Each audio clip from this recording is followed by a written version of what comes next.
Шелби, рад тебя видеть. Ва алейкум ассалам.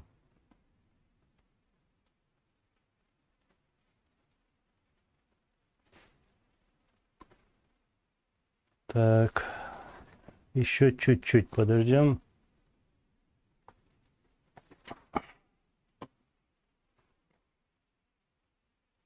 Турист мира, Аллах рейсвил, Масейра Дольце, Аллах Азат Побл. Лайф, ва алейкум ассалам. На сегодня, с этим вопросом по поводу статуса, получить статус беженца, не только в Норвегии, но и в других странах тяжело. Аслан, ва алейкум ассалам.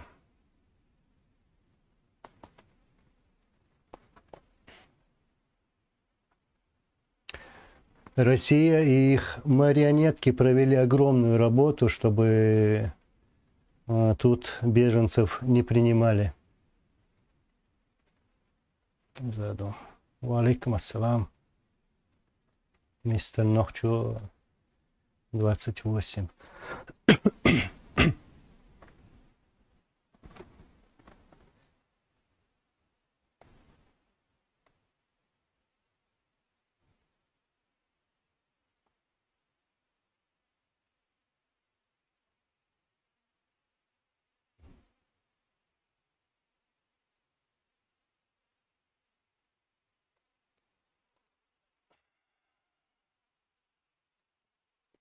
Джохар Дудаев, помнишь, в начале Второй войны, как они хотели вернуть беженцев из Ингушетии под разными провокациями, давлениями, но пытались сделать все, чтобы чеченцы вернулись из Ингушетии, из других республик, из Грузии. Потому что если есть беженцы, значит есть проблема. Вот. Чтобы сказать, что вот в Чечне все спокойно и все хорошо. Так, вы гулушду.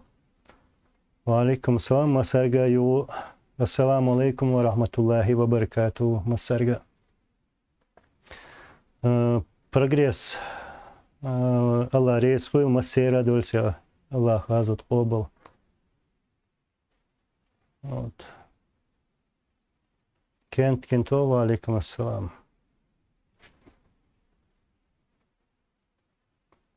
Маршо Душнер, ва алейкум ассалам. Аллах рейсвил, Масейра Дольце, Аллах Азут Побл.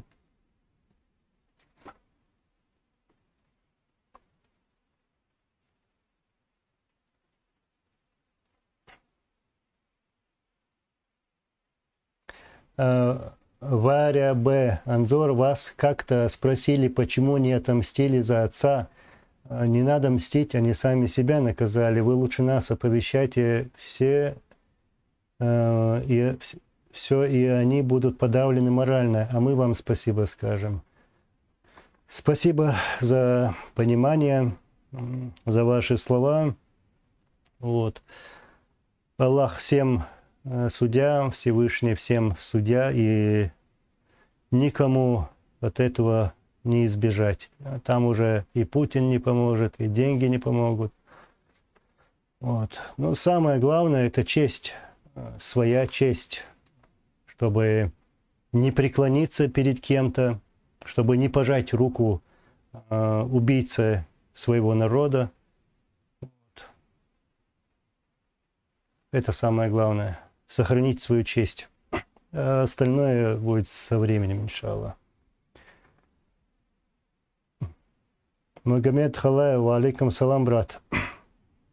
Белакан, Азербайджан приветствует. Спасибо, брат. Я 8 марта, в этот день, в этот тяжелый для меня и для всех нас день, когда мы потеряли нашего лидера, был в Баку, и хочу поблагодарить вас, своих братьев, которые присутствовали в тот день, которые были рядом с нами.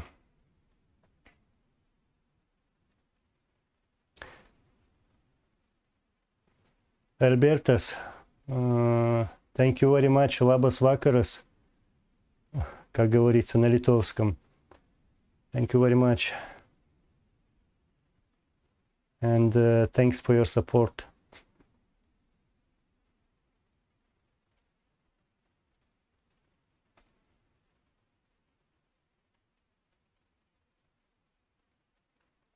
Аслан, Алла рейсвил, Аминь, Алла, аминь.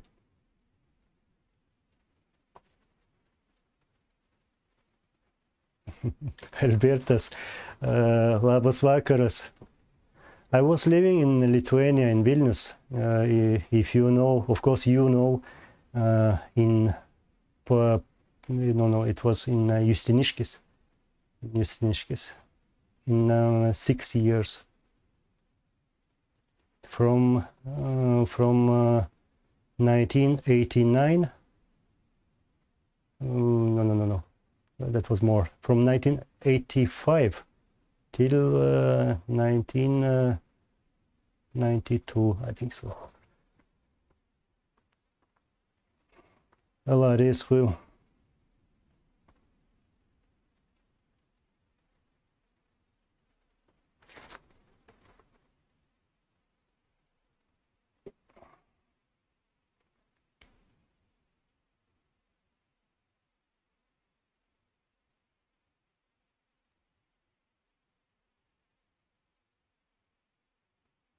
Прогресс. Мне стыдно за себя, когда смотрю ролики с Асланом, я не был рядом с моим президентом и ничего не делал, когда нужен был как чеченец и как гражданин, и мужчина для защиты Чечни от оккупанта. Ну нет, почему тебе не должно быть стыдно за это? Вот. Главное, чтобы дело не останавливалось, чтобы ты любил свой народ, свою историю и делал все возможное для этой истории, для своего народа. И это наш долг для тех, которые остались живыми, для нас всех.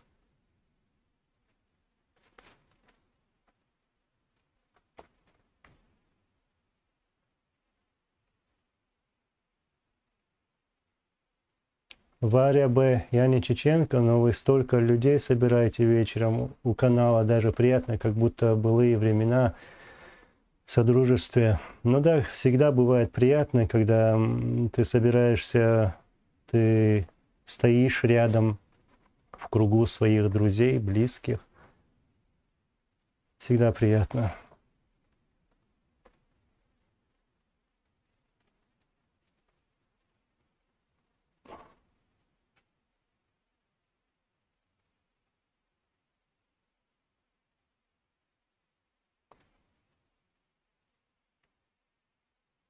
Albertas, yes, I know those places very good. Nice to hear that, my friend. Thank you very much, Albertas. I've been there 11 years ago in Vilnius, and I really like it. I have visited these places we lived in, yeah, a long time ago.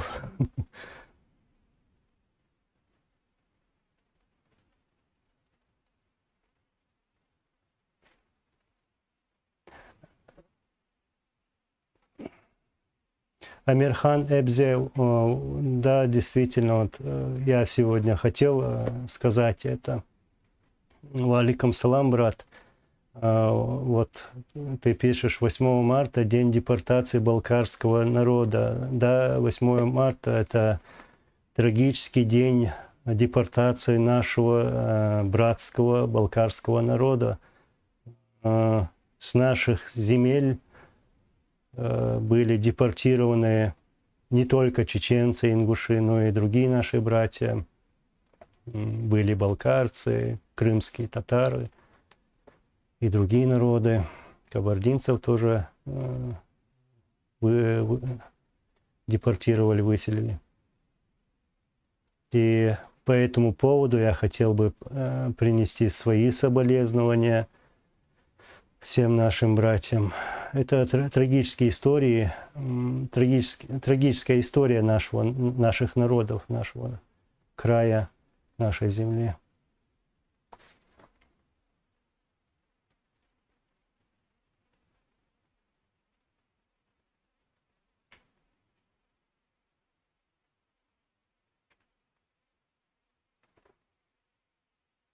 Леди 1974 Дейл Рейсвилл Массера Дуартиря Аллах Азут Обал.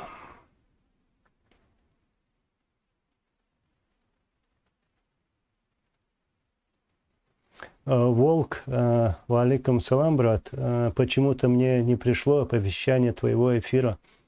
Ну, я старался со вчерашнего дня, я даже опубликовал, или это было, ну да, ночью, вот, и у себя на Фейсбуке я тоже опубликовал, что сегодня в 8 часов по Европе я проведу эфир, это время с вами.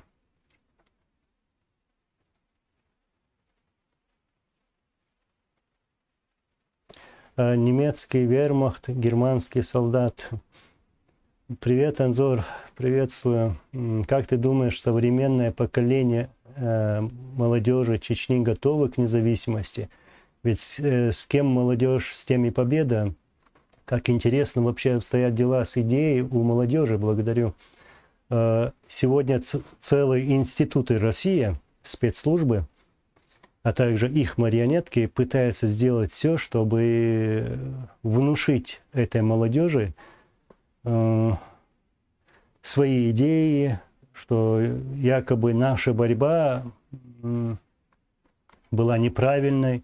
И даже бывают такие высказывания, были такие высказывания, что чеченцы сами виноваты, что нас убивали и депортировали. Представьте себе, насколько низко должен пасть человек, это существо, которое может так высказаться. Вот. Они внушают вот такую версию нашей истории, то есть из героев пытается сделать предателей. Вот. И прекрасно понимают, что имея рядом молодежь, имея рядом народ, тогда лишь у них будет какая-то сила. Но я уверен, я это вижу, люди прекрасно понимают, и это даже молодежь разбирается, это не глупая молодежь. Вот, может быть, и будет намного умнее нас всех. Так что молодежь сама уже разбирается, кто есть кто. И в их сказки, байки, мифы, они тоже не верят. Просто мы, чеченский народ, сегодня находится в такой ситуации, то есть давит на этот народ.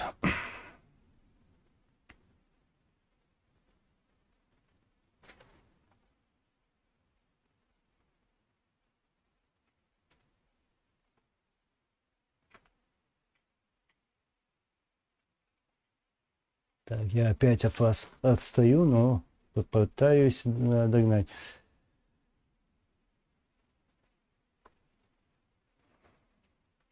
Василий, добрый вечер.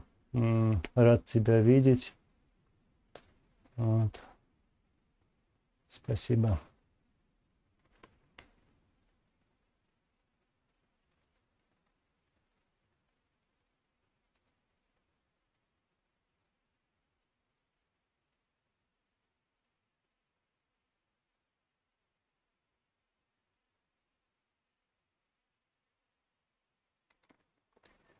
Люк Джаз, Анзор, какого вы мнения по поводу северокавказского национализма, которое складывалось во времена Горской республики и эмиграции? Есть ли смысл снова использовать общекавказское знамя республики? Ну, я полностью за такую идею, что мы, кавказцы, ну, я так коротко скажу, что мы, кавказцы, должны быть как одна семья на своей земле, на Кавказе. И дальше уже, я уверен, как я всегда говорю, никто не посмеет нас трогать и провоцировать. И тогда мы можем спокойно вздохнуть вот этим воздухом, своим прекрасным, чистым воздухом свободы. Иншаллах, так и будет.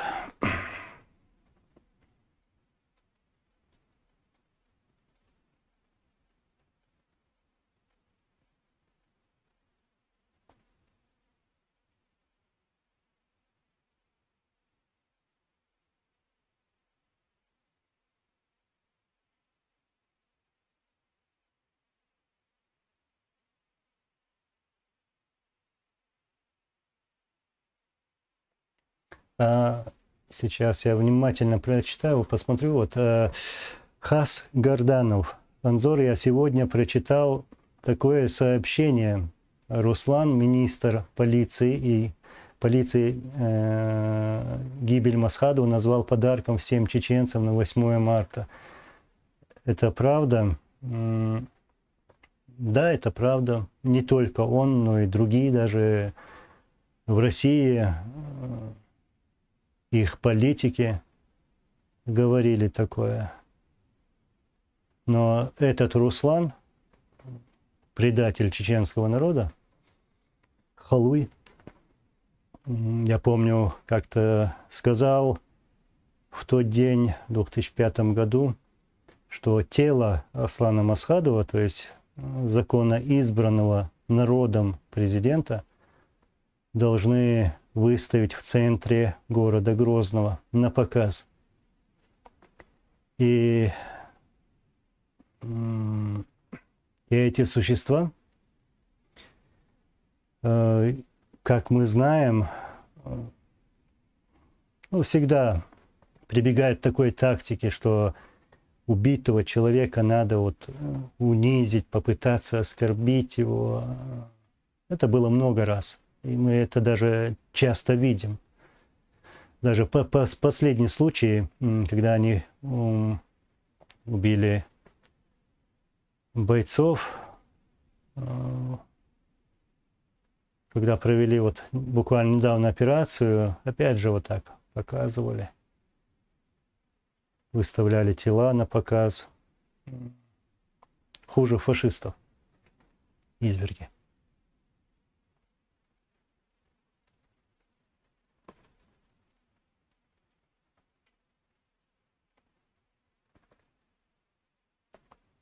Peter Jan, do you have any news about Musalla Mayo?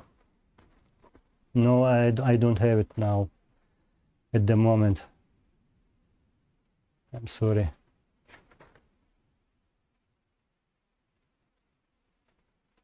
Кверти, третий, валикум салам, брат.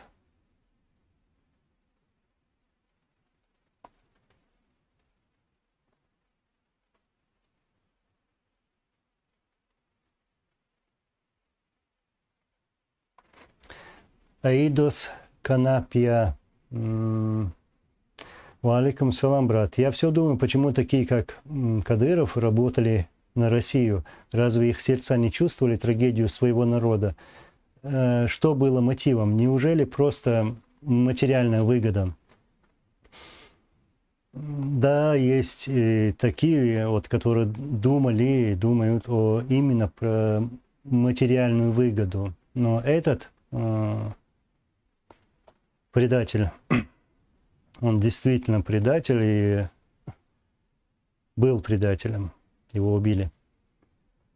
Работал на КГБ, потом на другие, вот сколько-то раз там менялись названия, ФСК, ФСБ, вот, на эти спецслужбы.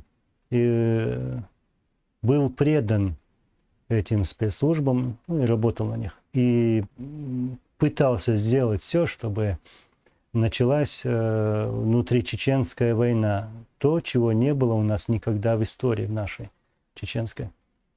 Мы не воевали друг против друга. Но с приходом этого Кадырова начали. И сегодня, по сегодняшний день, продолжают убивать.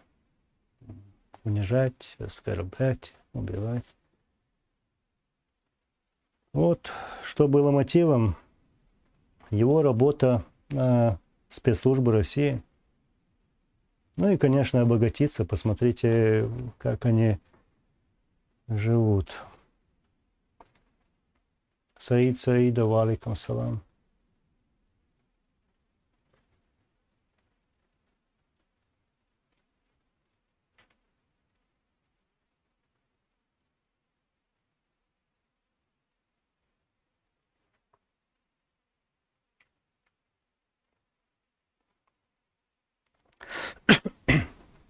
Извиняюсь.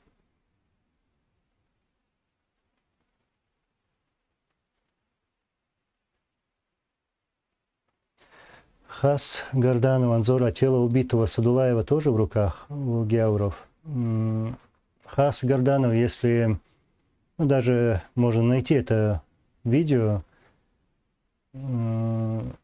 человек, если можно назвать его человеком, фамилия, которую я не люблю называть, как-то высказывался, что Садулаев может быть даже и не похоронен. Вот. То есть его тело не выдали.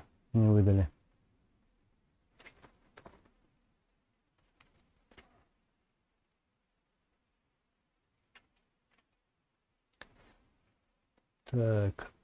Петр Ян, вы слышали о смерти Хеды Саратовой? Хеда Саратова? Да нет, я не хочу комментировать.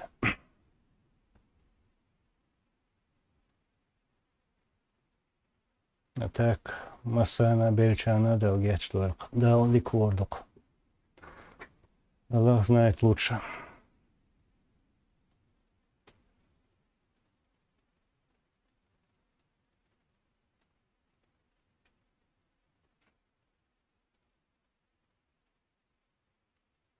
Влад Жаев или Заев, за что погибли срочники в Чечне? Ну, это вопрос надо задавать руководству России, за что они погибли, за что их посылали, за какие интересы их посылали на войну.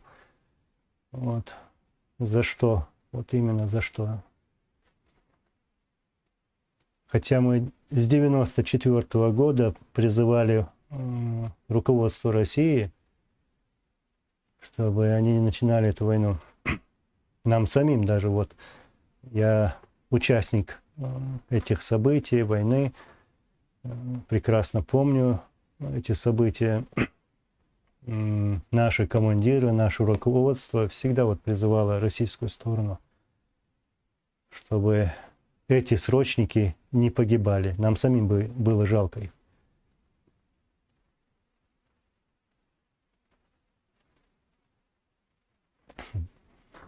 Анзор, ты держишь нейтралитет во многих вопросах, поэтому есть одна большая просьба: береги себя и будь осторожен. В час Х твое слово будет весомым и, возможно, решающим в поисках истины. Но даже, может быть, и нейтралитет, может быть, совсем другое, но я не хочу участвовать в этих событиях, в публичных, как говорится, терках. Вот. Не хочу быть участником всего этого. Врагу насмех. А так, если кто-то хочет узнать мое мнение, я это делаю при встрече, не публично. Но абсолютно недоволен тем, что происходит сегодня здесь, в наших кругах, среди наших сторонников. Вот.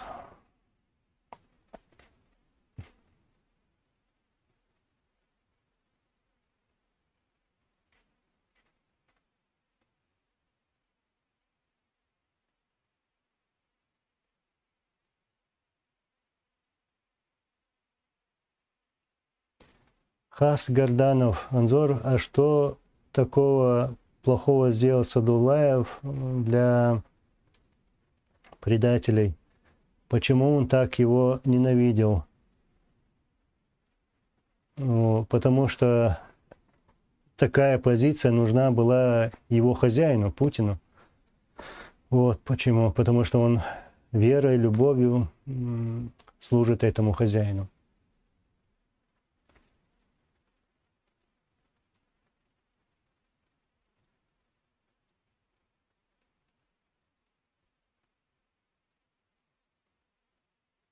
Рустам Рустамов, Анзор, алейкум салам. Полки, отряды, Росгвардия, спецназ, все они состоят из чеченцев. Сотни тысяч этих сотрудников чеченцев. У них родители, дети, родственники. Куда вы хотите вернуться? На свою землю. Вот куда. И не от них зависит, вернемся мы или нет. Всему свое время. И по воле Аллаха, иншаллах, мы вернемся. Вот. Дело в том, что народ знает, народ хочет. И все будет по воле Аллаха.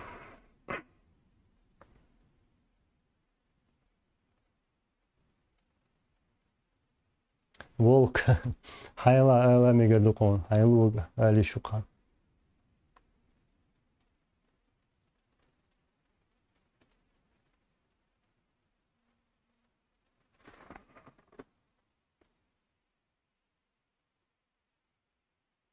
Так, один Валхалам. Доброго вечера. Скажите, чеченский народ проиграл сопротивление Рашке или нет? Дякую. Добрый вечер. Нет, мы считаем себя победителями. Так можно даже сказать. Если такая армада идет на тебя, вот, ну, короче сказать, когда они пересекли границу Чеченской Республики Ичкерия, в тот день мы победили.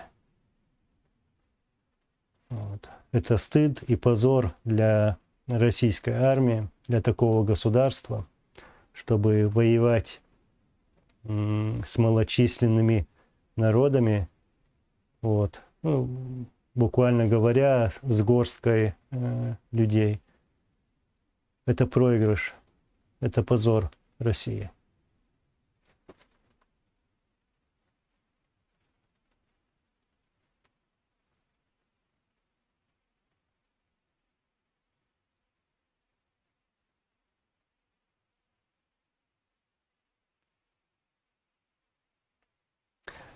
Peter Jan, why does Slan calling Tumso an agent of Russia?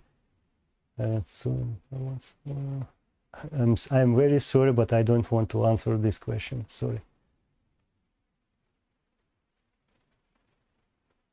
I don't like this subject, you know.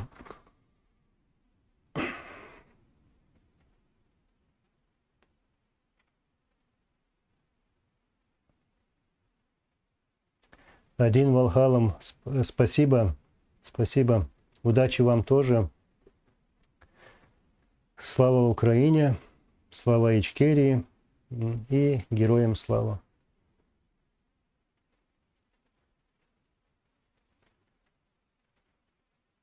Рокко Сакси, вы часто рассказываете о гуманизме в чеченском плену к русским солдатам, но как вы оцениваете то, что творил тракторист, снимая все на видеокамеру?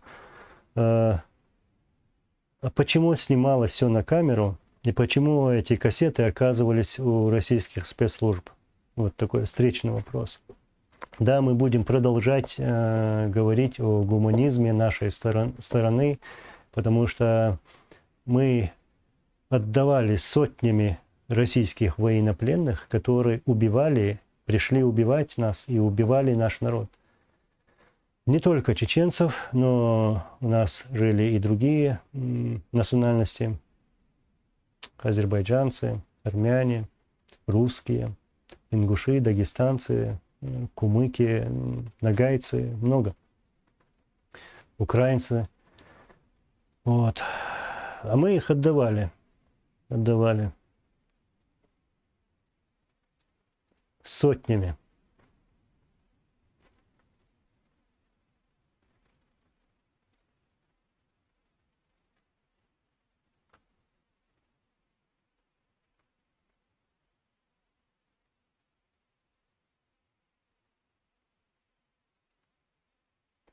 Амирхан Эбзе. Анзор, расскажи, как предатель узнал местонахождение Аслана Масхадова в этот день? Кто его предал? Ну, сегодня 8 марта, и в основном мне сегодня хотелось об этом говорить. А так, конечно, нас все интересует, но я скажу так. Ни один предатель, ни один халуй, который работал или продолжает работать верой, правдой, любовью Путину, вот, не знал, что проведется, что планируется такая операция, что она будет проведена в селе Толстоюрт, потому что им такую информацию не доверили. И ни один из чеченцев не связан с этой операцией вообще. И я с уверенностью могу сказать, что никто из чеченцев не предавал нашего президента. И то, что произошло, убийство нашего президента, произошло не из-за чеченцев. Не из-за того, что я не хочу, чтобы так было, хочу, вот, чтобы именно вот так было. Нет, не поэтому, а потому что такая правда. Российские спецслужбы узнали местонахождение нашего президента, нашего лидера, Амира, и провели операцию. Прилетел самолет до Моздока из Москвы. А потом с Моздока в Толстоюрт прилетели они на вертолете и провели операцию.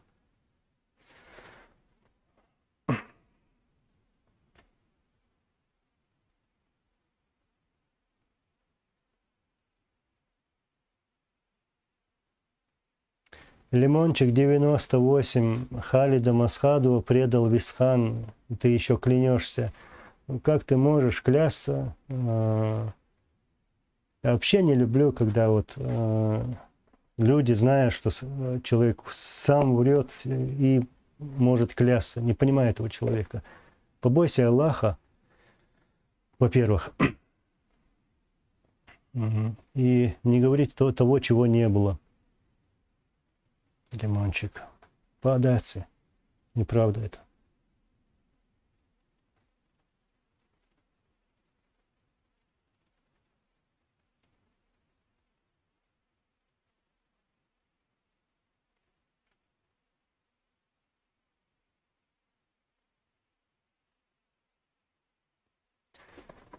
Так, Хас Горданов. Анзор, говорят, твой отец находился в Грузии, как и другие командиры. А вот интересно, Анзор, Шамиль Басаев наведывался в Грузию? Насколько я знаю, Шамиль Басаев в Грузии не был во время Второй войны. Тем более Аслан Масхадов, наш амир, наш лидер, не был не то что в Грузии, ни в какой другой республике или на территории, на соседних территориях. Он не переступал границу Чеченской республики Ичкерия во время войны. Он оставался быть на своей земле до конца. Но я слышал, что российские спецслужбы там говорили, мол, Масхадов там, Масхадов здесь. Это выдумки.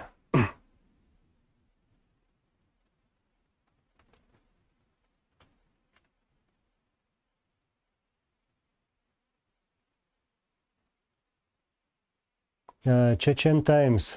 Как относился Кадыров-старший к Масхадову во время Второй русско-чеченской войны?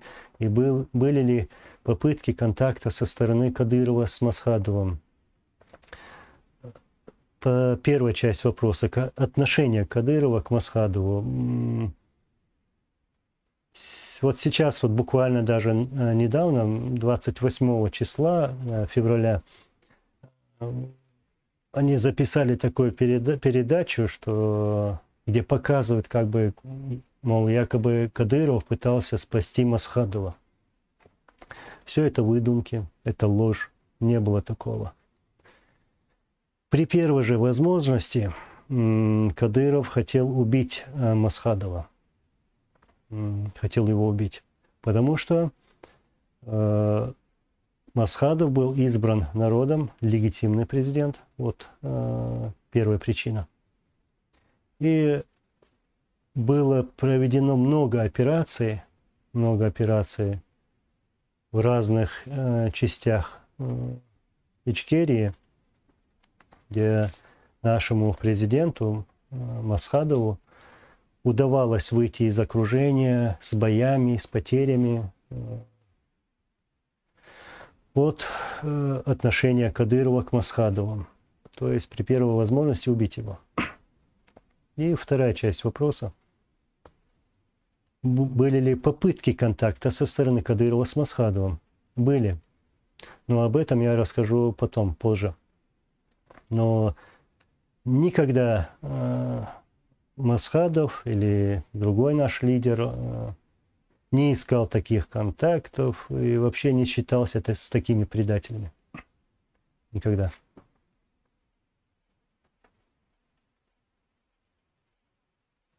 Имя, фамилия. Аслан вроде как никогда не уходил с чеченской земли. Ну вот об этом я и говорю, что во время войны он никогда не переступал границу, нашу границу. Никогда.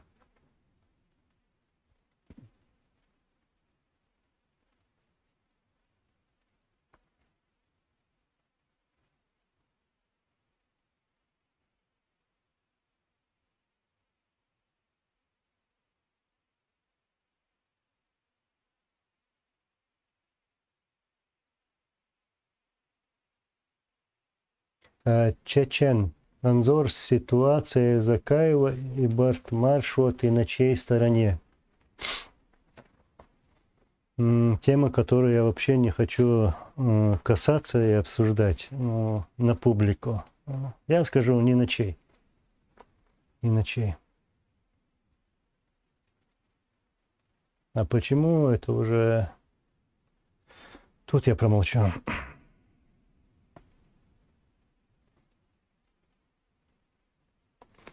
Лимончик 98. Висхан начал переписку с Кокиевым. Я лично присутствовал, когда Висхан говорил об этом. Но свяжись со мной, ты поклялся. Свяжись как-нибудь со мной и вот ответь за те слова, которые ты написал. Ну, убеди меня, докажи, что это так было. Но я уверен, что не Висхан виноват в том, что Масхадов был убит. Или предан, как ты говоришь. Точнее. Висхан тут ни при чем.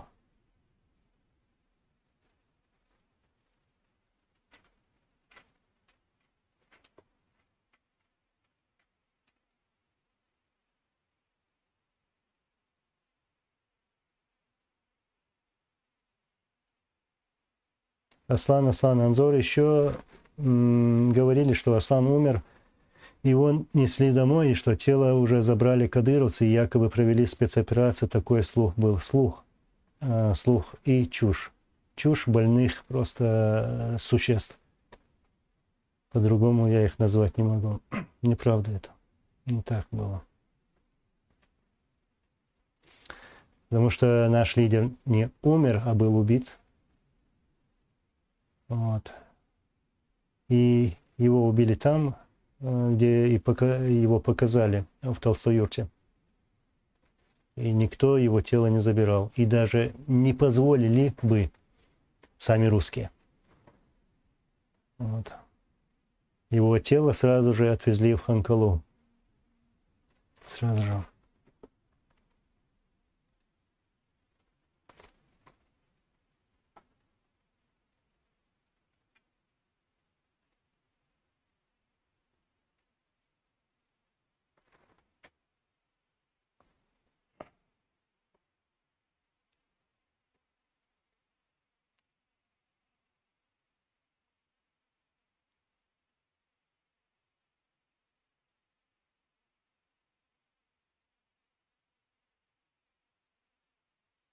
Том по кличке Гном. Валикум салам раматуллах убракату. Аллах рейс хил. Ишсунахит.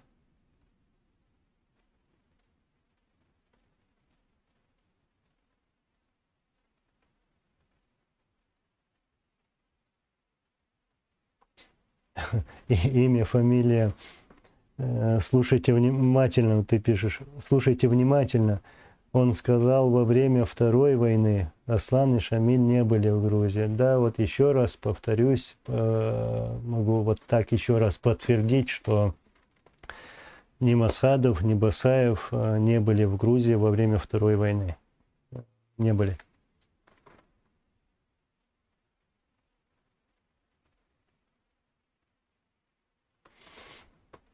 Ларис Хушмасана.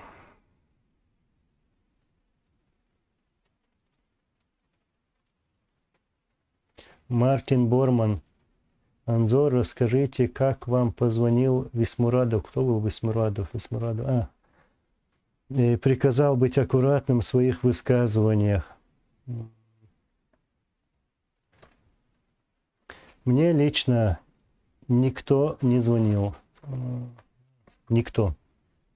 Ну да, были люди, которые мне какую-то информацию передавали через домашних, через мать. Вот. На мать давили. Сначала просили, потом требовали.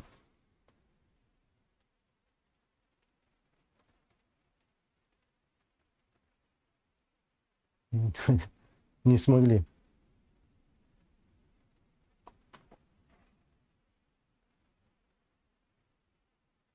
Мартин Борман, и почему боитесь жить на родине? Ну, странно вы тоже говорите. Вообще-то я ничего, кроме Аллаха, не боюсь. Вот. А все остальное, так это уже там другие причины. Бесстрашный хомяк, Дейлер, Маршал Хилл.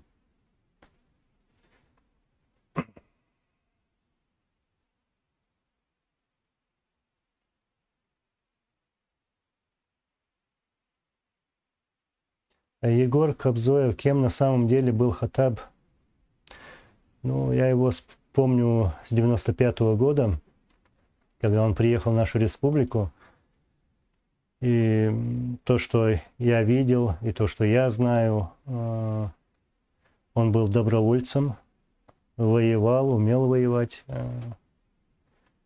Он когда-то воевал против советских войск в Афганистане, ну, и мы все знаем это. И умел воевать. К примеру, даже проведена операция в Ярыш-Марды. Были и другие операции. Был смелым воином.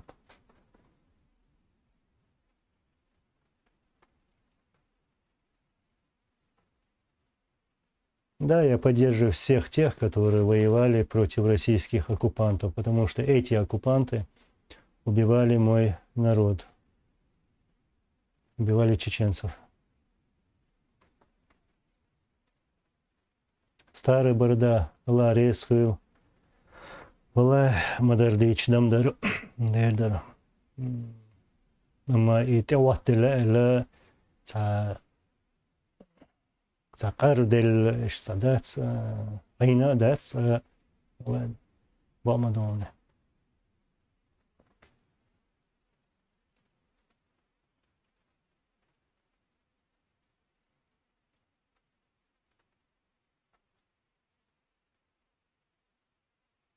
Томас Мюллер. Аслана Масхадова не было в Грузии, он за Грузию был, а Шамиль Басаев был против. Ну, зачем опять ворошить все это? Зачем? Эту страницу надо просто перевернуть. Вот.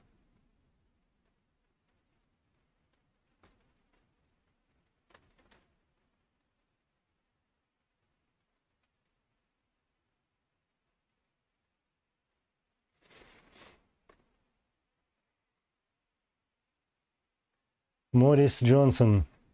Анзор Адоко Умару был президентом Ичкерии. Да, Адоко Умару был президентом Ичкерии. Воевал против оккупантов. был мужественным воином и воевал до конца. Он был убит. И он один из тех, который вернулся по требованию, призыву, скажем так, Аслана Масхадова обратно в Ичкерию. Ну, как вы все знаете, это не секрет, он находился на территории Грузии в то время. И Масхадов обратился к нему и к другим людям, чтобы те вернулись на территорию Ичкерии и встали рядом с ним. Вот. А Дохко Умаров вернулся.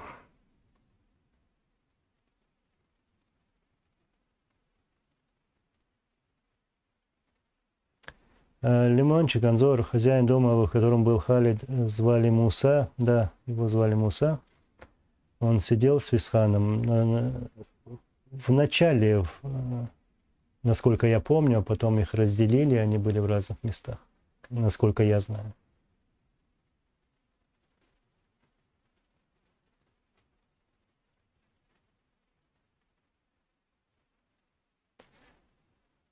XXX4X. Буш сказал по новостям, что надо вести переговоры с Масхадовым. После его убили. Я думаю, Масхадов шел на переговоры. Но я не слышал, чтобы Буш как-то вот прямо вот так говорил. Вот. Это одно. Второе, Масхадов не шел на переговоры. Не шел на переговоры и ни с кем не встречался, и не планировал в эти дни встречи с кем-либо. И поэтому его не могли убить в то время, когда он куда-то шел.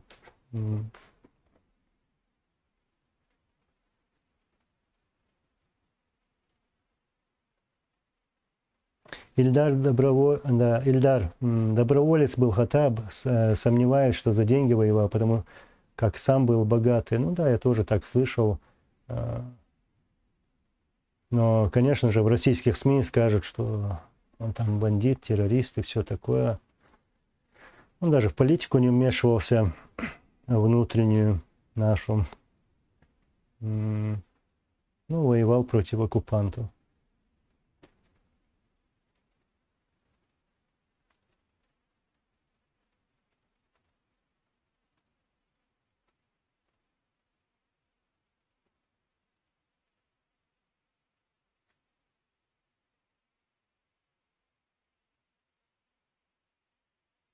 Василий Долготрев, Анзур, если связь есть с Мусой, то привет передавай, скажи, ждем, а то опять давненько не было. Ну, если когда будет связь, обязательно скажу. А так у меня давно с ним связи не было.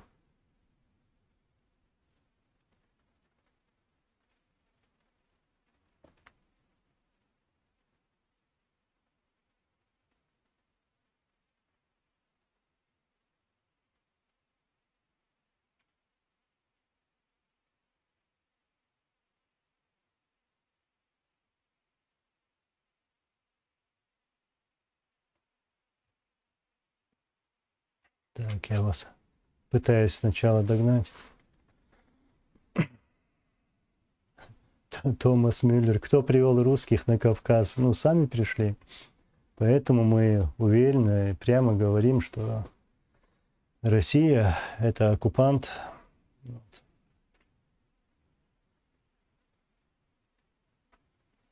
Степан ССС. Валейкум салам, брат. Как вы думаете, когда Чечня будет независимой, сколько лет нужно? Но наша проблема в том, что у нас нет единства. Его у нас нет. И когда оно будет, все может измениться в один миг, в один момент, за один день. Поэтому никто не сможет сказать, что будет завтра или послезавтра, через год. Но, иншаллах, все будет. Я никогда не сомневался, не сомневаюсь сейчас.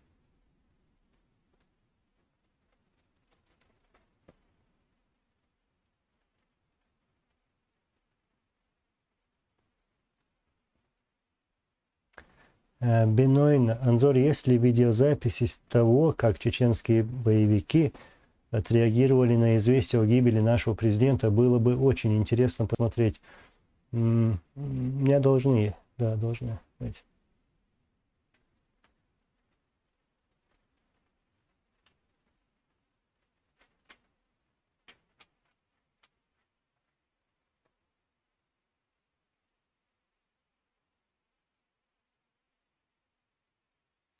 Аслан, Аллах рейсвил, да, именно в один миг все может быстро измениться. Вот, даже если вспомнить, в 96-м году мы загнаны там в горы, в окружениях, и раз через неделю мы оказались способными окружить город, нейтрализовать российские войска. Вот. Таким образом, что им пришлось капитулировать, например.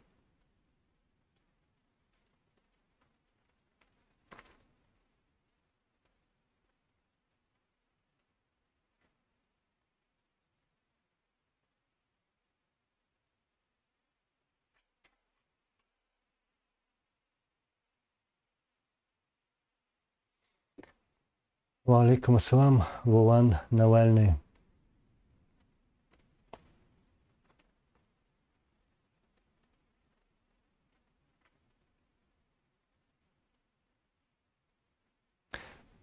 Salam, can I ask a question? Yes, you can. You can ask any question.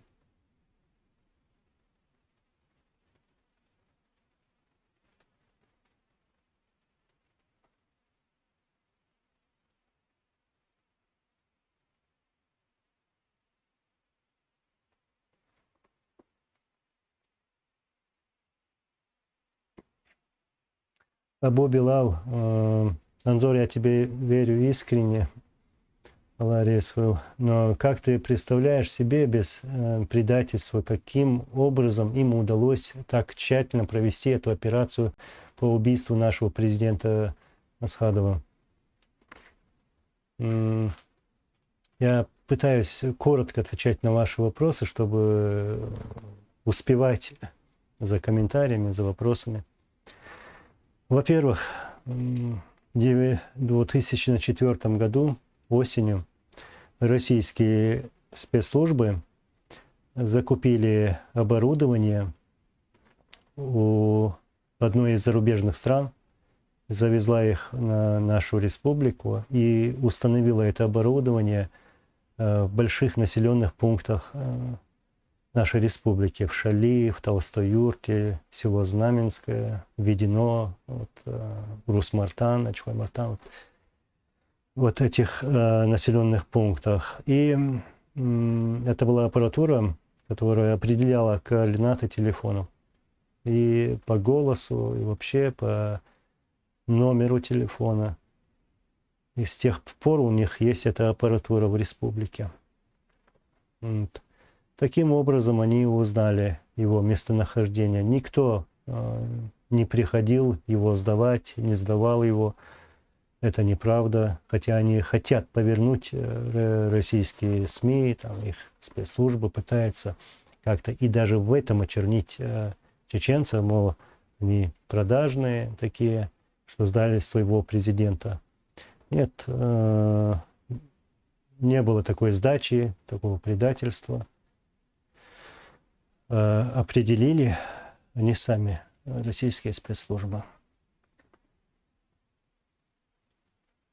Я бы, конечно, мог бы еще там подетально об этом говорить с фактами, ну, так я сжал это коротко, чтобы ответить.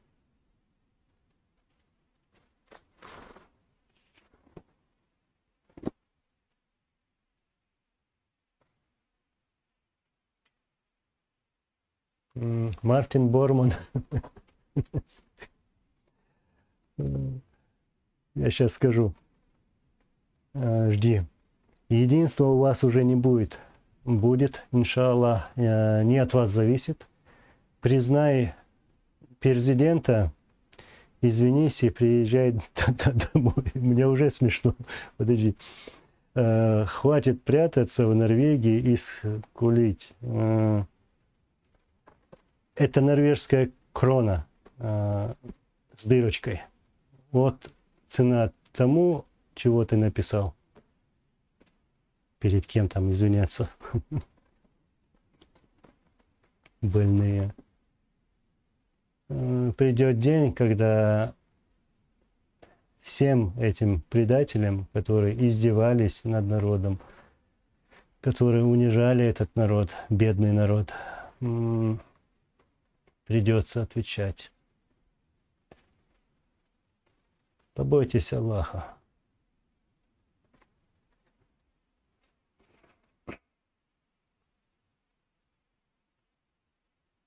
Чудо-юдо, так, ты общался с предателем, я просто фамилию специально или имя не называю, и какого мнения о нем и его отце было в Первую войну? Я даже не видел его. Все. А сейчас никакого мнения просто.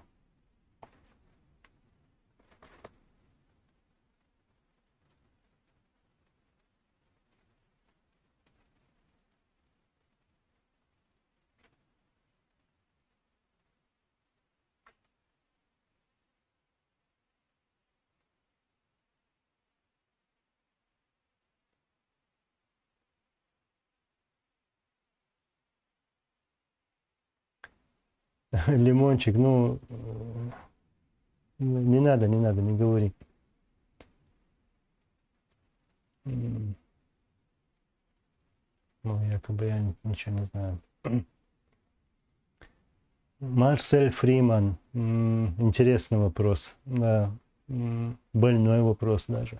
Масхадов ехал в Беслан. Да, он был на пути в Беслан. Во время этих событий в Беслане он был на пути. Он объявил, заявил, что готов приехать в Беслан и требовал от российской стороны через Засохово и Аушево. Он передал, что готов приехать в Беслан и спасти детей, сделать все возможное, чтобы спасти детей, если же российская сторона предоставит минимальные гарантии безопасности. Да, он был на пути.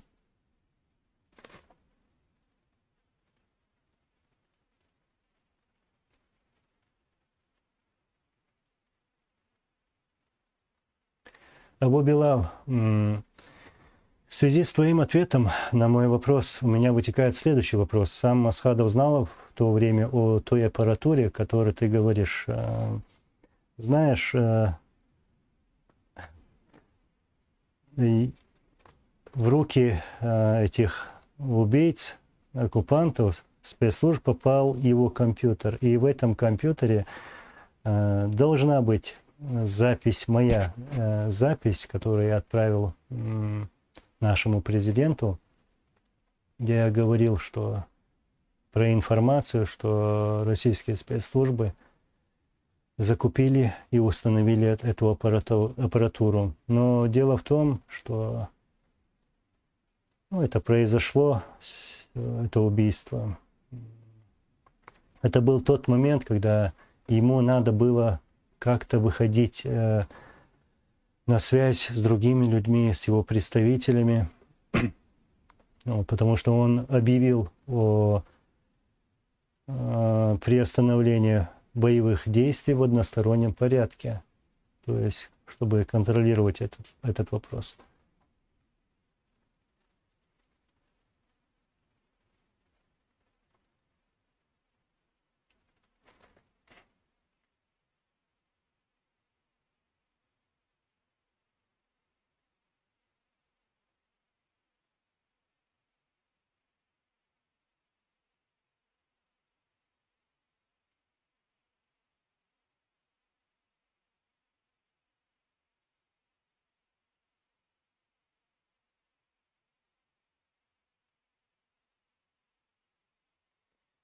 Так. Джет Супер Ва алейкум ассалам. Я слушаю тебя и понимаю эту боль народа. Ты призываешь к мести или как бы хотел ты, чтобы было в Чечне сейчас и твоя роль там? Интересно, как видишь ты Чечню будущего? Но, во-первых,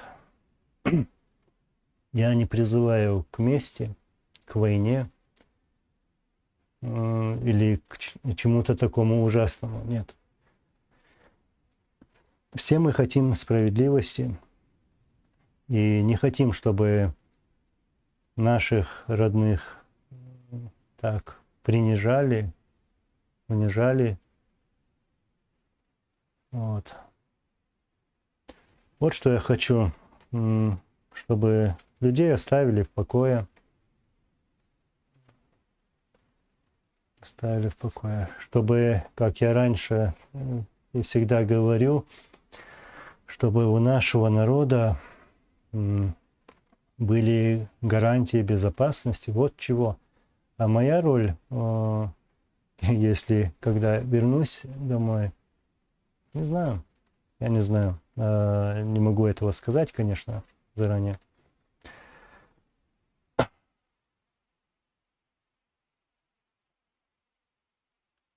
А свою республику, свой народ, ну, я надеюсь и даже уверен, что придет день, когда все вот настолько перевернется, что сами эти предатели удивятся. Иншаллах.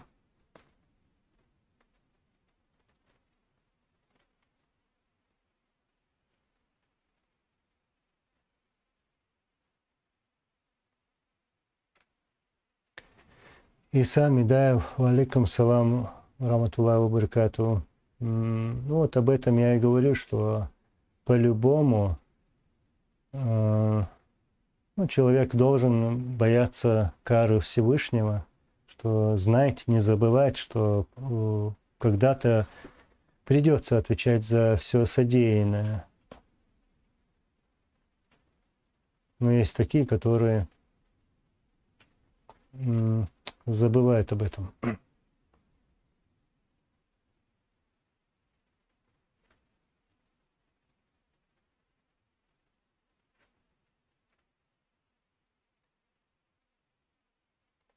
Так, Тимур, Анлиза, вы сегодня вообще меня не замечаете. Наверное, я отстаю от сообщений.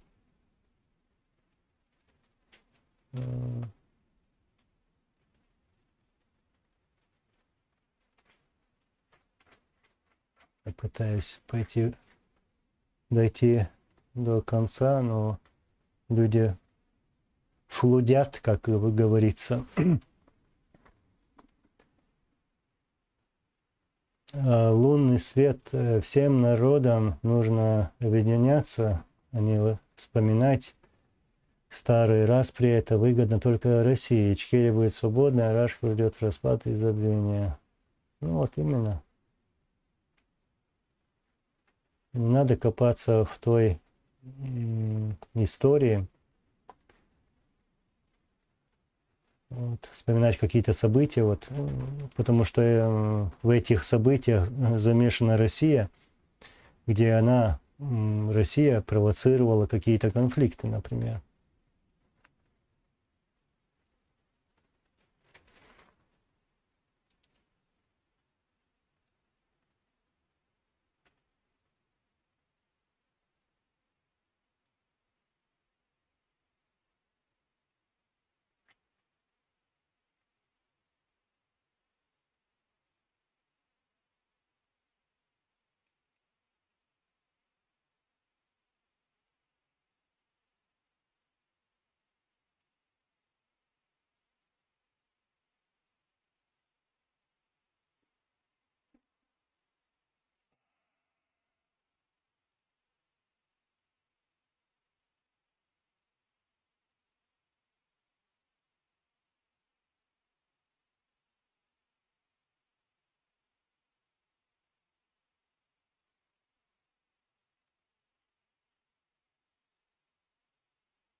Если я где-то как-то не ответил на вопрос, то я извиняюсь.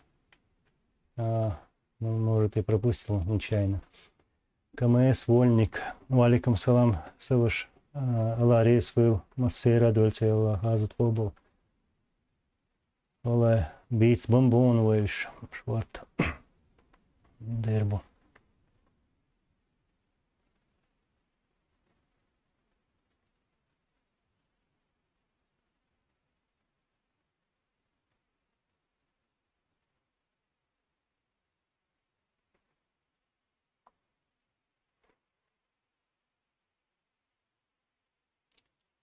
Коянис Кати. Ракала. Брат. Егор Кобзев, ваше мнение по поводу геноцида русских в Чечне все-таки миф от Кремля?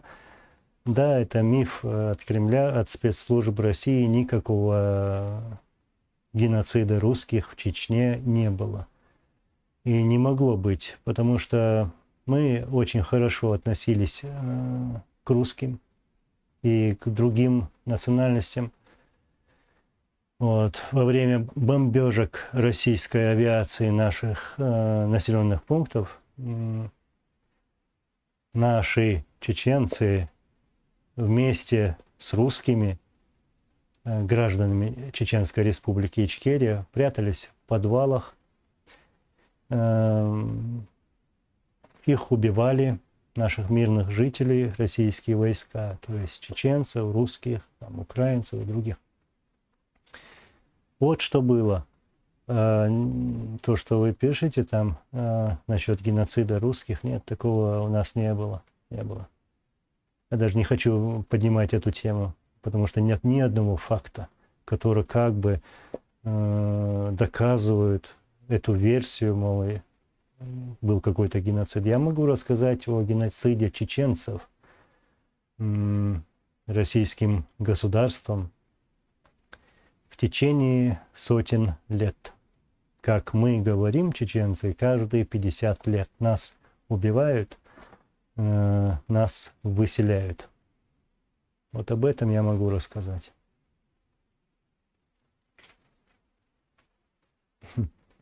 Анзор, когда приедешь домой, куда пойдешь в первую очередь, сложно сказать. Я не знаю даже.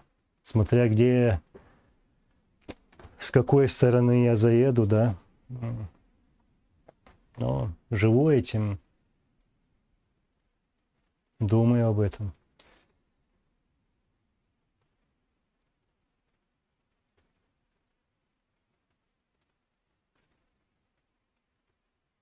Так, Анзор, я уже задавал этот вопрос о том, что почему муджахиды вышли из Грозного, и ты мне ответил, что Аслан сам был удивлен этим решением.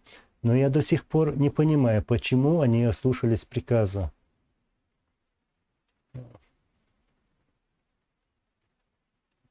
Я тоже не могу понять, но мне важен один момент, что тот, который решил вывести это войско, их было очень много, пошел против президента, против лидера, против амира.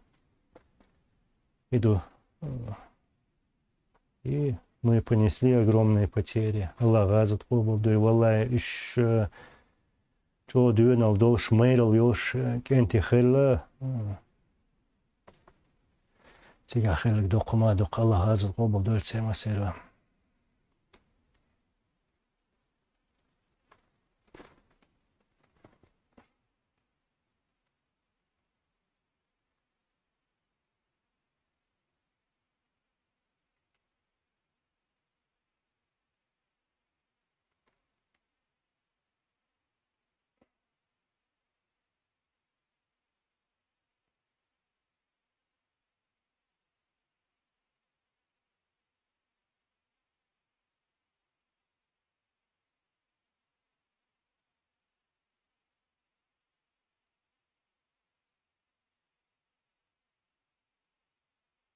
Василий Доктор, 500 роликов, как профы на этом канале.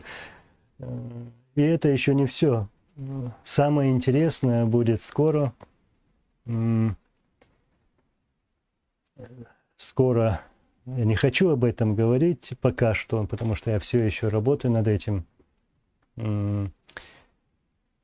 Вся эта волокита, их телодвижение, этих халуев Кремля, направлено на то, чтобы очернить Ичкерию, очернить лидера, во всех направлениях как-то дискредитировать. Вот. Поэтому я им покажу.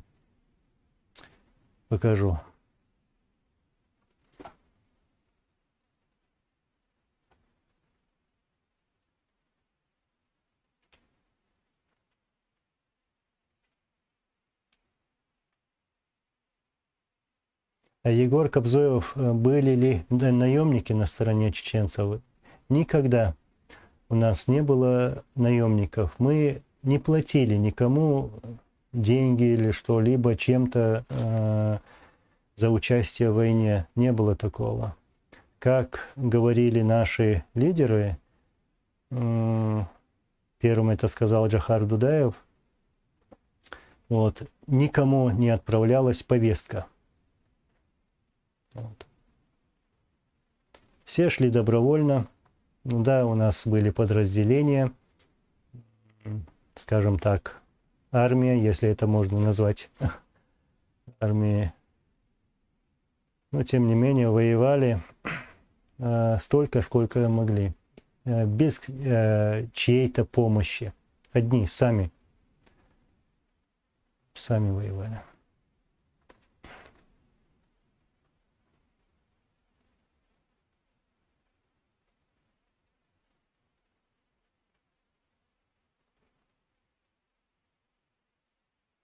Воин, валикум салам. Масуа войл Аллах Аллаш. Алхамдулилlah, дикташт, алхамдулилlah. Баркал Аллах рейсва.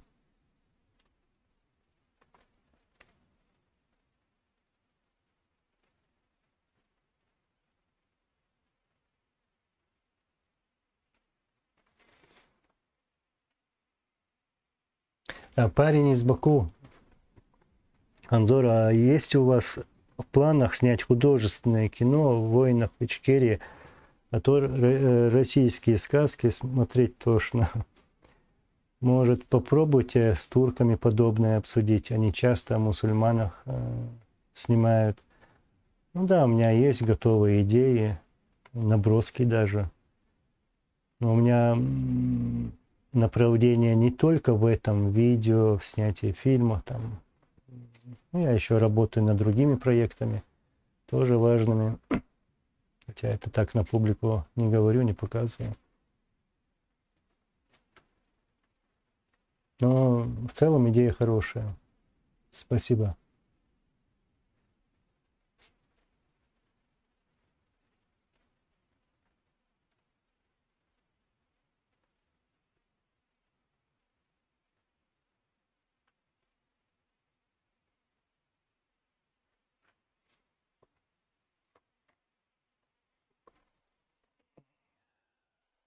Барак Аллах, Джабраил.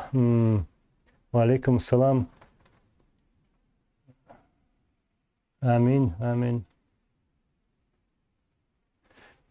Я не знаю, брат. Я выставил эту информацию про сегодняшний эфир еще ночью. Вот. И с другой стороны, в Фейсбуке тоже выставил информацию. Ну, значит, это проблема у Ютуба. Или они меня там блокируют. То, что я знаю, что они где-то в чем-то там, да, меня блокируют, даже бывало с этими, как они называются, с лайками или и с подписчиком даже. Что-то там у меня происходит.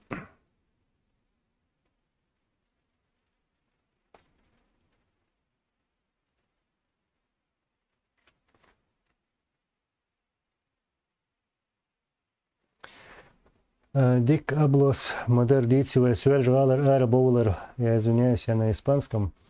Асланина Хутрена Динадера, Асланина Тиш Тешенберг, Беш Динадера, Дела, Сам Диц Шорт Хум Ду, Дилду. Диц Луша Хумшду. Так, Сюгер Цабагер Дах Хелш, Вахойшин Нахирбу. Сунцеле Хиллек Хилдella.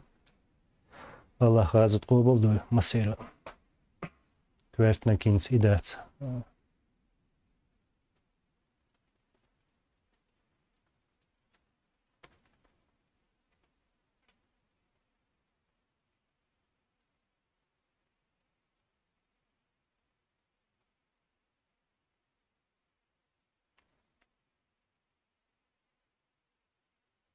А кто-нибудь был призван к ответу за это решение, за решение выхода из Грозного? Ну, никто не был наказан, это я знаю. Да, кого-то разжаловали, это было. У меня даже есть эти документы сегодня. Вот что было. Но мы находились в такой ситуации, что враг... На территории нашей республики идет война, идет убийство целого народа. Вот, и поэтому приходилось вот, делать концентрацию на этом. Ну, если честно сказать, то президент, наш лидер, был в такой сложной ситуации, действительно.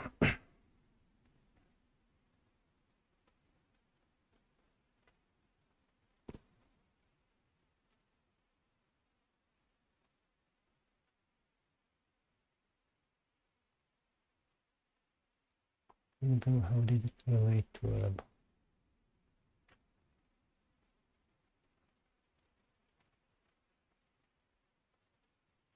Anzor, you can't see my question. Anzor, when Chechnya became independent, how did it relate to Arab countries?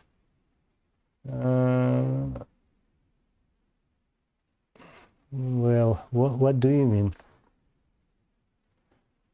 I know after the first war, when we won, we tried to get contacts with many other countries, like Arab countries or European countries,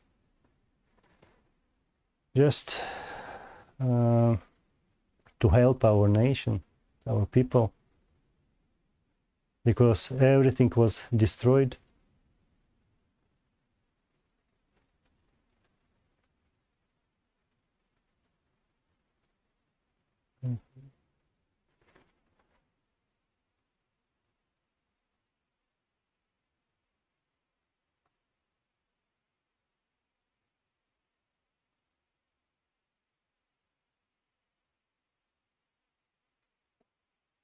Абу Билал, ну вот именно, мне бывает смешно, когда спрашивают про наемников, когда в то время самим катастрофически не хватало элементарного оружия, чтобы воевать.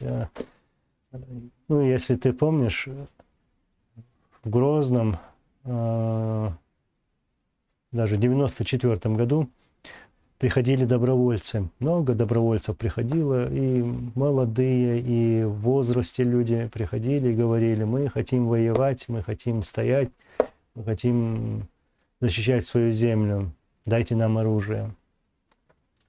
А вот у нашей стороны, у наших командиров, этого оружия не хватало. Не хватало. Вот именно, поэтому звать откуда-то наемников, давать им оружие, это было как-то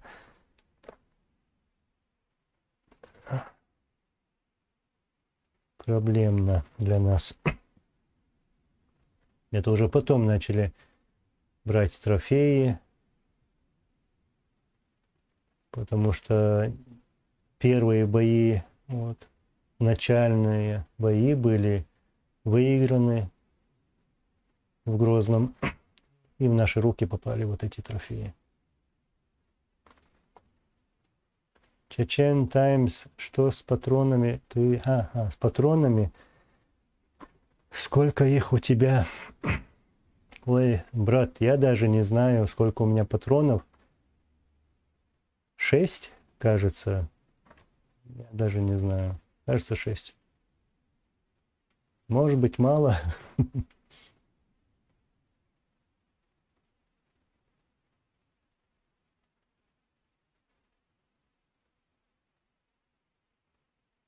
Дик Аблос, Анзор, Дица, Элет Сабахас.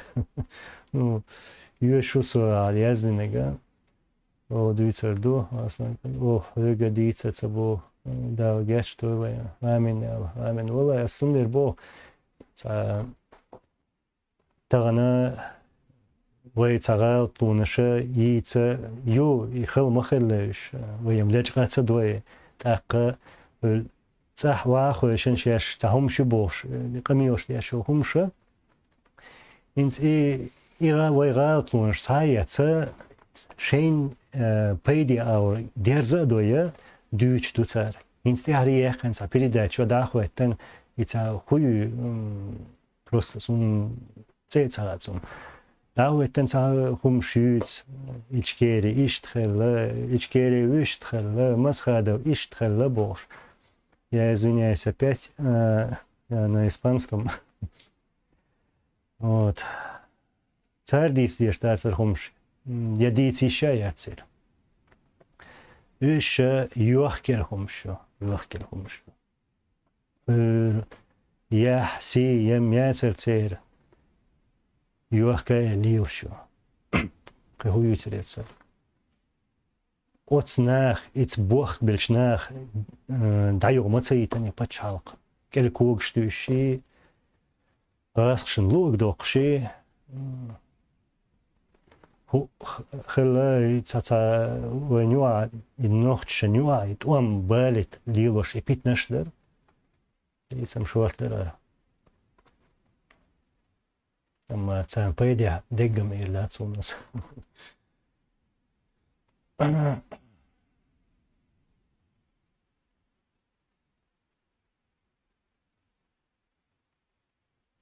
Так, вернемся.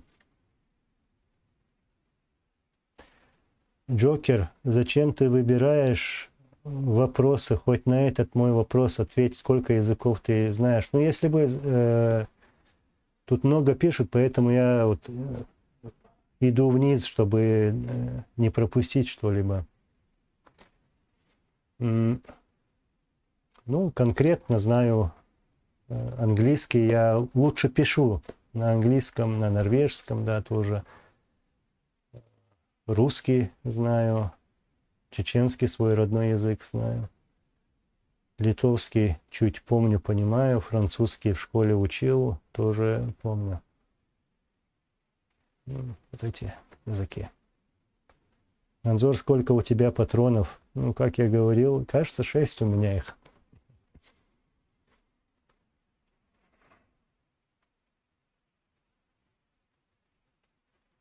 Коянис Каци, Анзор, правда, что сами же военные продавали вам оружие?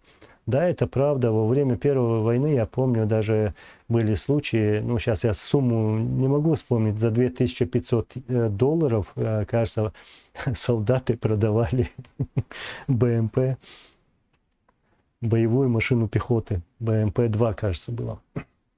Вот. Продавали оружие. В основном продавали офицера.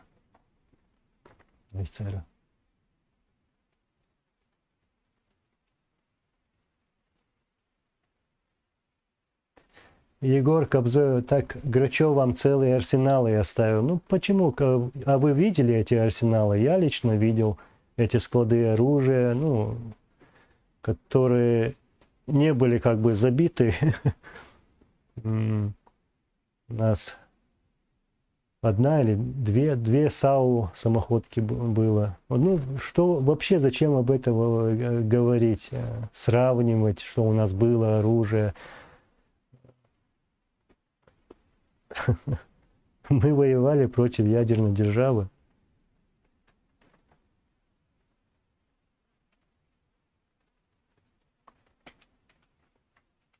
Так.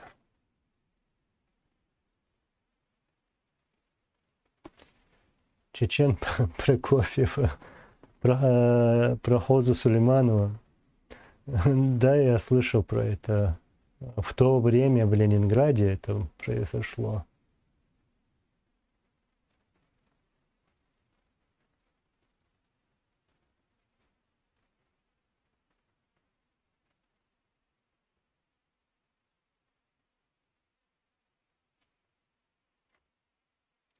Джет, супер уважаемый. Зачем Чечня России из-за нефти или территории?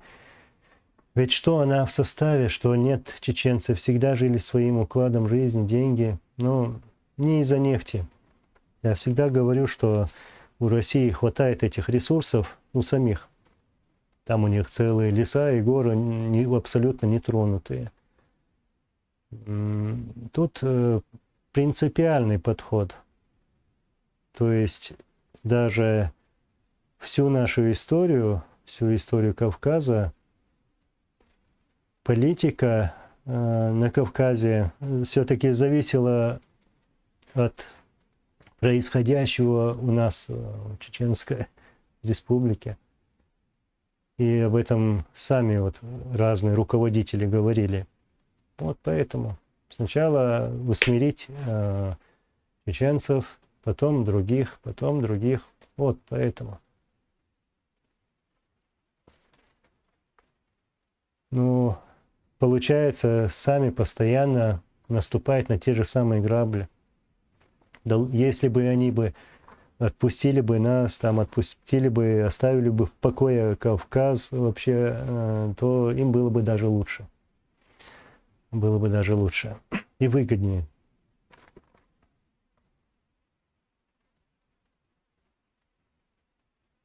Руслан Русланов, так, Хил Салам, Дагуон, Дагуовсон, Дагу.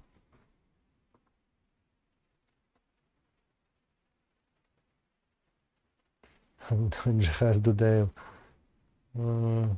Военная форма. Ну, зачем мне сейчас военная форма? Сам подумай.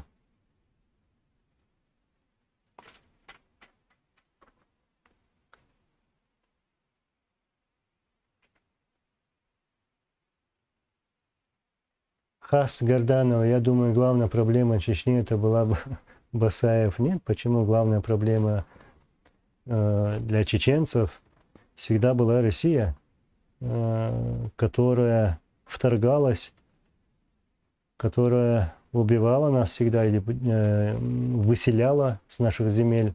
Вот где проблема. Россия.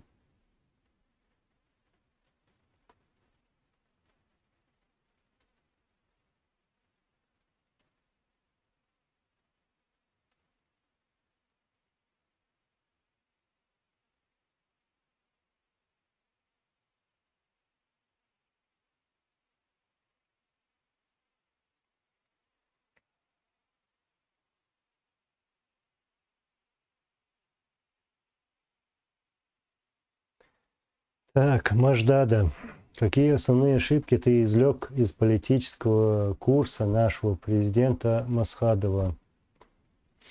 Ну, это был даже не курс нашего президента или президентов, наших лидеров. Это был, это курс, есть курс нашего народа.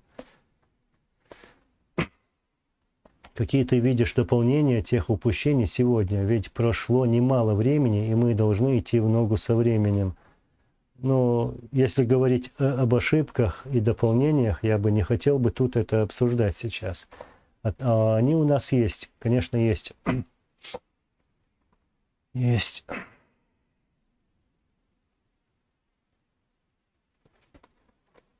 Но до всего этого нам нужно решить вопросы, более важные вопросы, которые нам необходимы сейчас. Имеется в виду вопрос с единством и как-то назвать имена провокаторов, которые находятся рядом с нами, которые провоцируют людей, вот, и имеют контакты с марионетками по сегодняшний день. С этими надо разобраться, назвать их имена все-таки.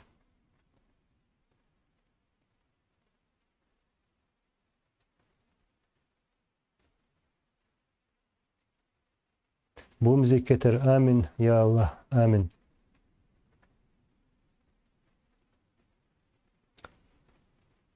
Ахмад не сила. Насчет заблокирования. Ну да, я уже, да, это тоже так подумал.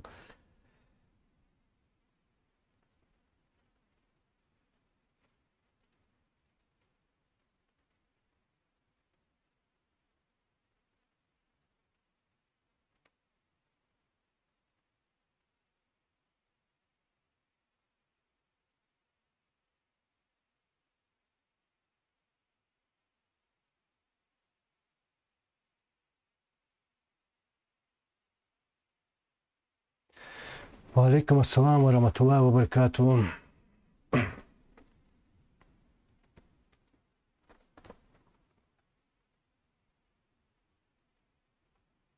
Ахмад не сила. Валлахи биллахи таллахи не сила. Кажется, назвал я.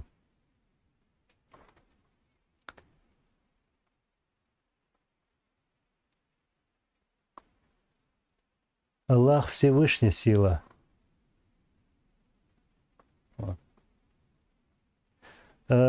Амирхан Эбзе Анзор, знал ли ты лично генерала Лебедя? Ну, лично я могу лишь сказать, я его первый раз увидел в Атагах во время переговоров Масхадова и Лебедя.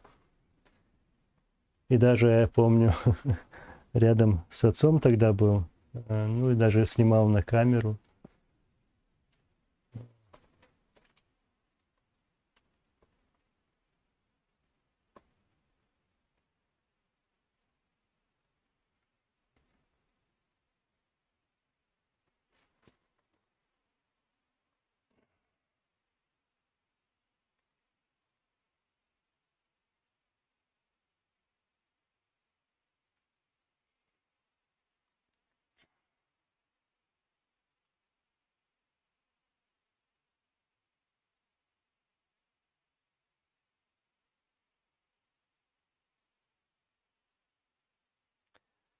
Кверти Андор, после деоккупации стоит нам вступать в НАТО или нет?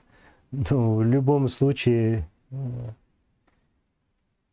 дружить со страной, которая вечно тебя убивала, как мы говорим, как нас выселяли, я думаю, мы не должны. Это опасная страна.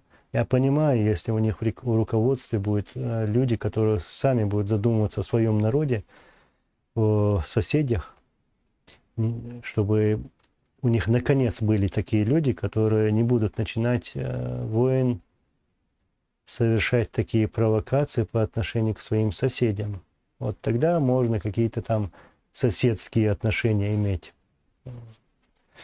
Такие же отношения иметь с другими. Вот, скажем, как ты пишешь, НАТО, или пускай будет Америка, или там другие страны.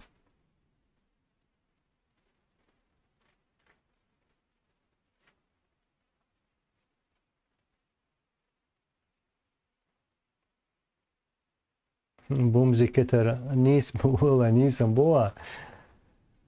Какое НАТО, да.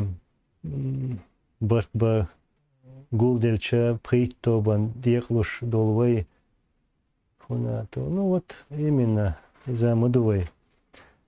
Волшеваху, еще Барта Цабаловейк. Кейхчи, Дель, Шедуа, Аллах дуа. Хумшца Дитловейк. Вей Оушца Ца. Хора наша Лакархит. Ицахум дукве, вохум. ихумш тадайхчы барта болур бар. Барт бол тобна Аллаха туылым уш бол. От сумнахтана қиечтацвы.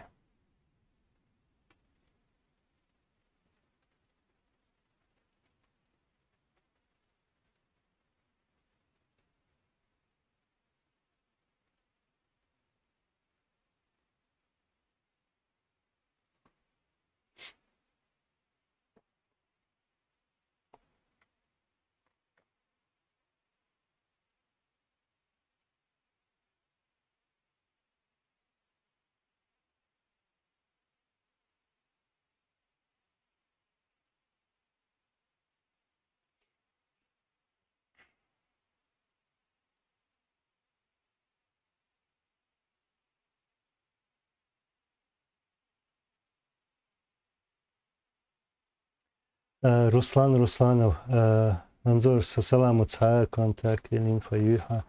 Валай сундук каню цинцгамял хылызы дуканю инзун дага амцадо ца тхашом хилду притам по-любому хилду.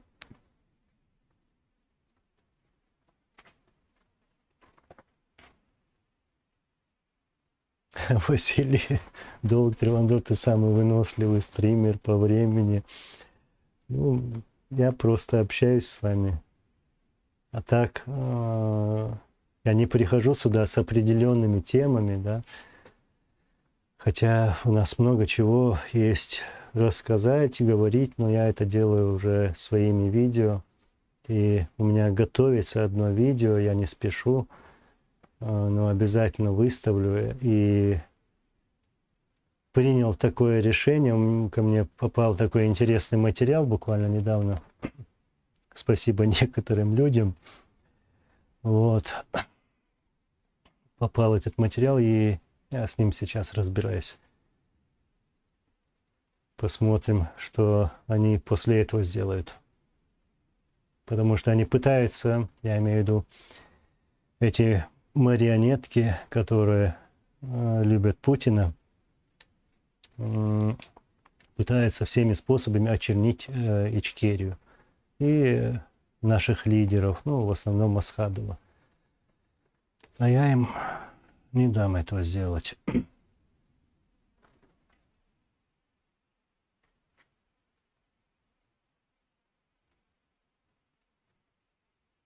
Чечен Прокофьев. Анзор, тебя можно слушать вечно. Я могу с вами вечно общаться. Тимур и Лиза. Я уже один раз так. Сейчас, секунду. Не со всеми, ни на один мой вопрос сегодня вы не ответили. Все, я отвечаю на ваши вопросы, жду. Напишите, пожалуйста, еще раз. Я же говорю, я заранее извиняюсь, если я где-то что-то пропустил. Бумзи кетаранзор баку яхан хан безам хити хондела цана аура хита хириу уп аура ваймасана цатер цахал ханерка. Ханер.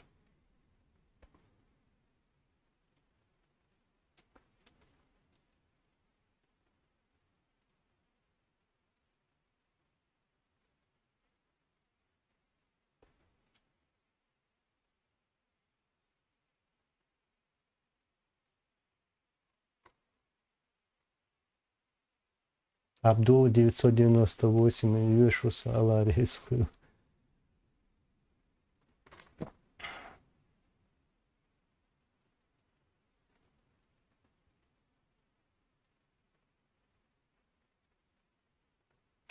Париж 1988. Валикум салам.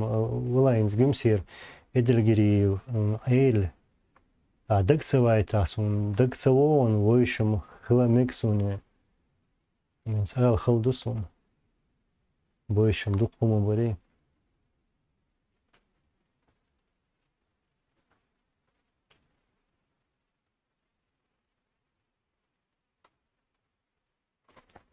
Дуджо, Анзор, по поводу нашей ичкерийской валюты, говорили, что она хранится то в Германии, то в Англии. Ты что-нибудь знаешь об этом?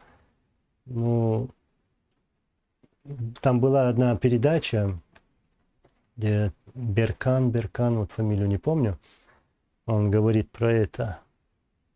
Он, кажется, называл не Германию ли, не помню. Ну да, у нас была своя валюта, пока, хотя мы ее не запустили, не успели, но мы хотели. Были свои паспорта, вот, ну как я показывал, вот этот, такие серые паспорта.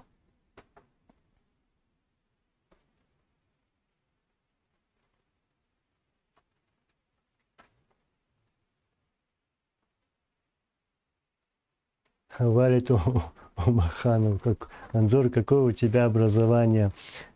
Ну, высшее, но не академик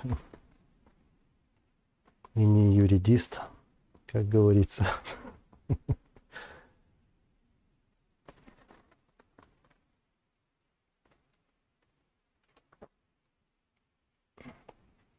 Так.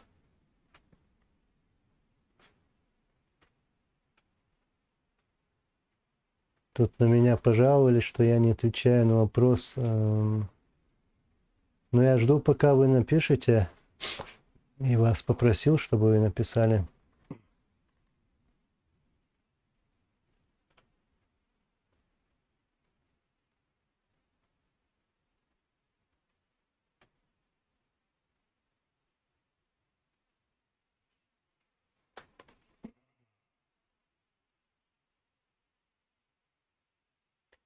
Джулик Мулик. Анзор, попытка убийства брата Тумсо. Что скажешь про это? Ну, я примерно понимаю эту ситуацию сегодняшнюю, в какой мы находимся. Да, это нелегко сегодня быть публичным человеком, работать на публику. И было бы хорошо, если бы таких людей было бы больше. Скажем, 50 человек, там еще больше. Вот. Я прекрасно понимаю, насколько это опасно, потому что сам такие угрозы получал по сегодняшний день. Ну, я не буду обо всем говорить, там имена называть и так далее. Вот. Они продолжают делать то, что привыкли делать. Подойти сзади тебя ударить, подойти сзади тебя стрельнуть, подкараулить. Вот, что они могут сделать. Но я рад, что, насколько я знаю, насколько у меня есть информация про это, что тот человек, которому заплатили и вмешали в это, он сам рассказал Тумсо. Это хорошо. Было бы хорошо, если бы и в будущем даже такие люди сами говорили бы этим людям или там властям. Я уверен, и то власти помогли бы им. Да и мы тоже. Nicht traurig.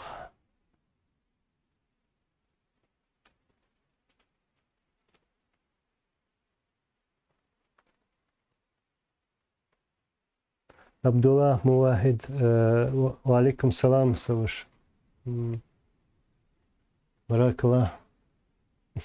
Ashwari, Mirut Yeshposhins, Arwachinek. So, Shuwashwuk. Shuwuk so.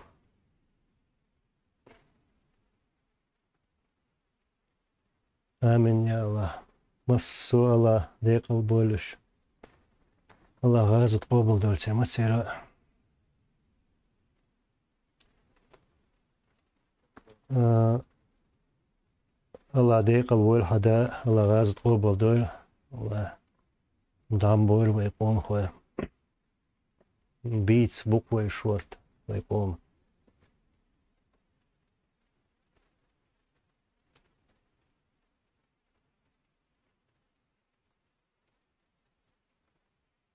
Историк Пашлам Беркану присвоено звание «Заслуженный предатель чеченского народа». Ну, я его лично знаю.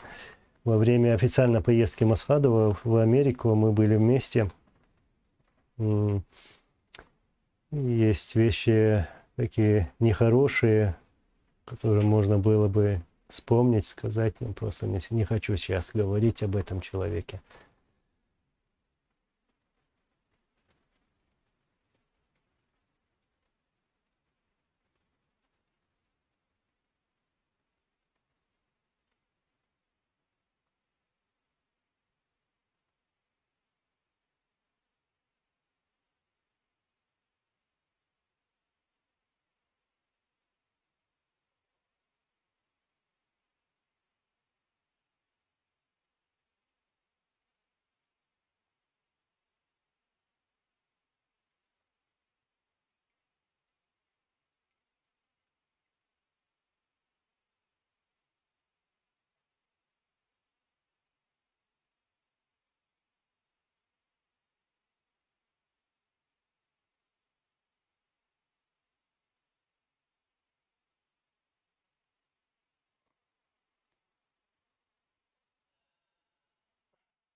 Баса Чапарару.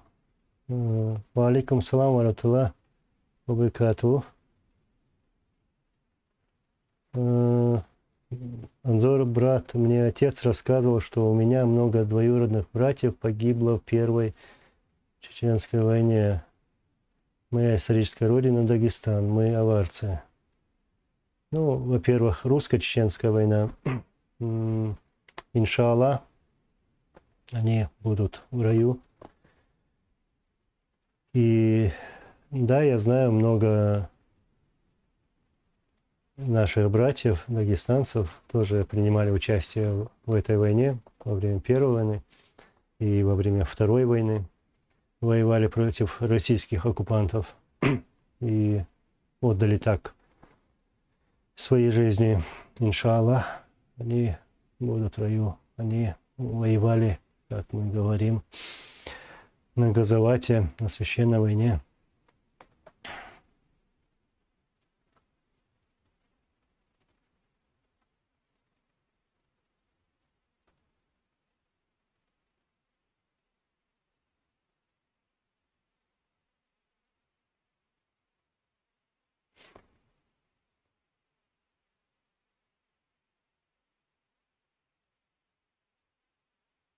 Нейм ном маршаво му алхамдулла дико. Дико.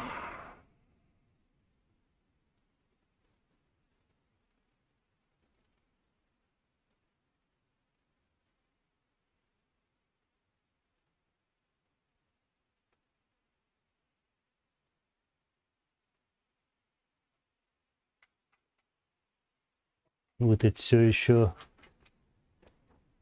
те темы обсуждаете, я смотрю. Азамат 92. Как чеченцы живут в Норвегии? На лыжах научились кататься. Ну, я помню, когда был молодым, у меня были военные лыжи, ну, такие офицерские. Вот. То есть давно умею кататься на них. Ну, есть, которые катаются здесь на лыжах тоже.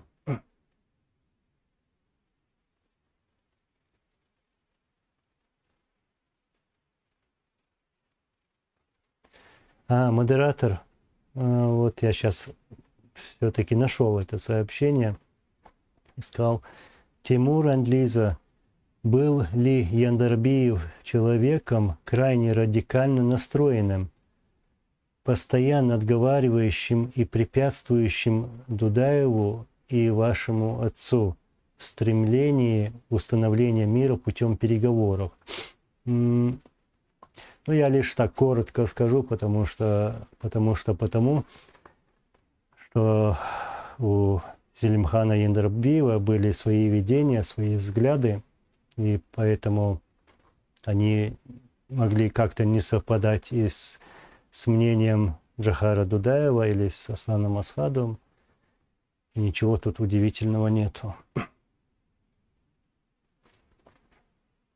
И все это были наши лидеры, и погибли от рук российских спецслужб, оккупантов.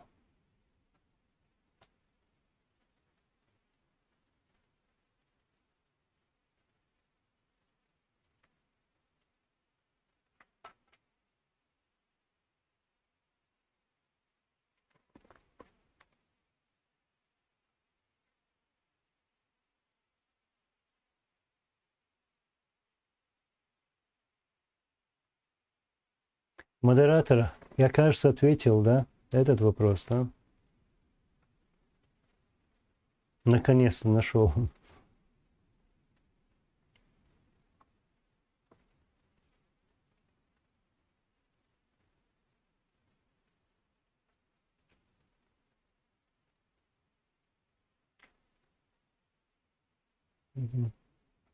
Егор Кобзоев, как Березовский связаны с Чеченской войной, или это миф? Так, не с Чеченской войной, а с российско-чеченской или русско-чеченской войной. Березовский в то время, ну вот сейчас, в последнее время, или вообще в России любят называть, упрекать этой фамилией чеченцев. Ваши связи с Березовским и так далее. Ну, да Березовский же не наш был, а ваш был. Ну, российский чиновник, высший чиновник. И от него многое зависело в Кремле и вообще в политике России. И поэтому этот человек, Березовский, да, он хотел прийти к власти, но даже на нашей крови. Потому что эта кровь, эта война планировалась еще с 96-го года. Вот, так что Березовский тоже замешан в этом. Замешан. И он прекрасно знал, что произойдет в Дагестане, что будет война в Чеченской республике Ичкерия. Он все это прекрасно знал. Но пришли более хитрые, убили Березовского, убили кого там, Лебедя и других. Все это сделал Путин.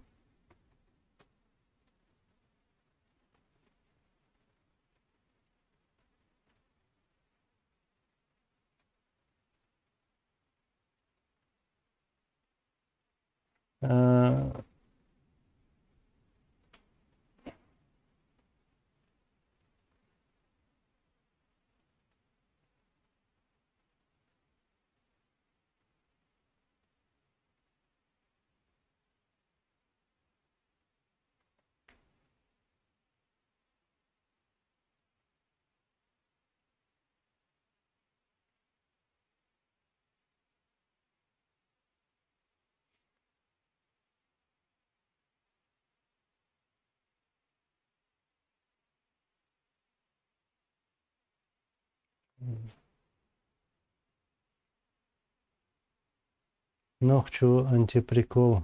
Алла рейс вырсалыш. Алла далгеч мой масана дуэлюзінде.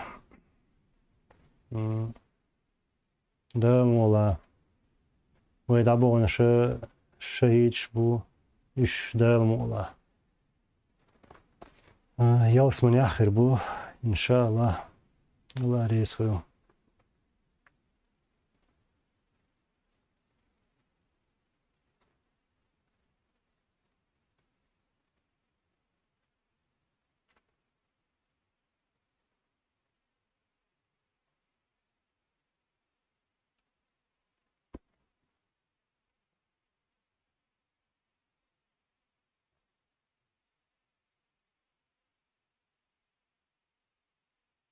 Адам Асхабов, ты о чем?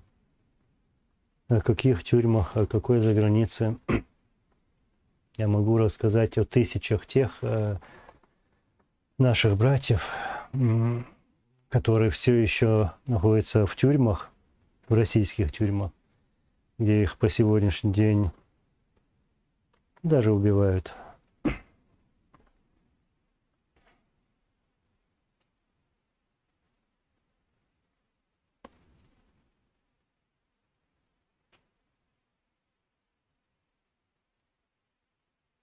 КМС, Вольник, Аллах рейс хыл. Алейкум салам, Саваш. Ваю угоду.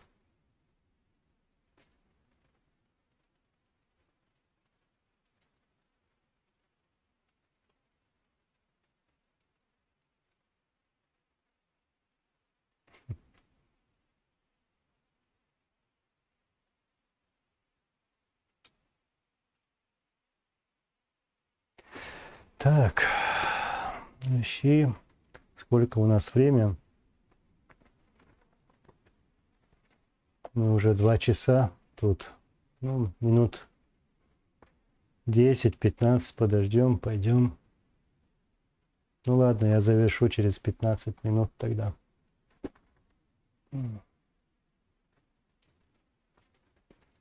Или же... Да.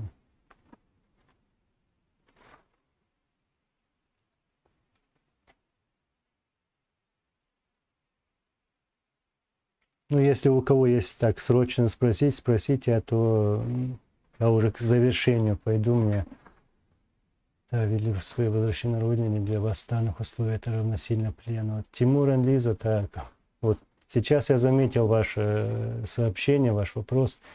Видите ли вы свое возвращение на родину или для вас в данных условиях это равносильно плену? Я даже как-то сначала не про себя скажу. Все люди, которые сейчас проживают в республике, они находятся как в плену, понимаете?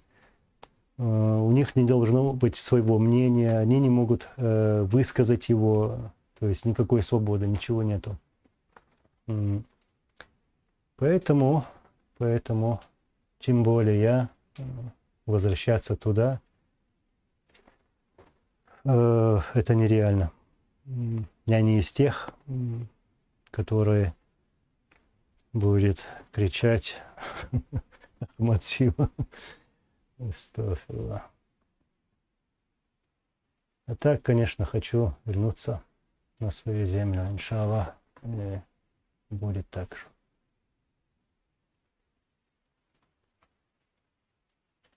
Anzor, what did Turkey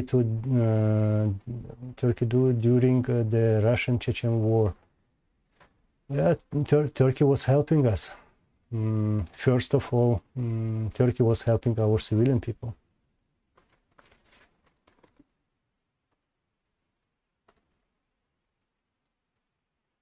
Да, вот именно, Василий Догтярев. Всего ничего, 2 часа вот так быстро прошло. Но для меня как-то так быстро все это. Анзор, сколько лет тебе? Мне 27 лет. Мотор Кинг, спасибо, огромное спасибо. И вам тоже удачи. Ну, сейчас я завершаю. Благодарю всех. Да, 27 лет. Аллах, рейс хыру, всех благодарю. Аллах, рейс хыршу масана.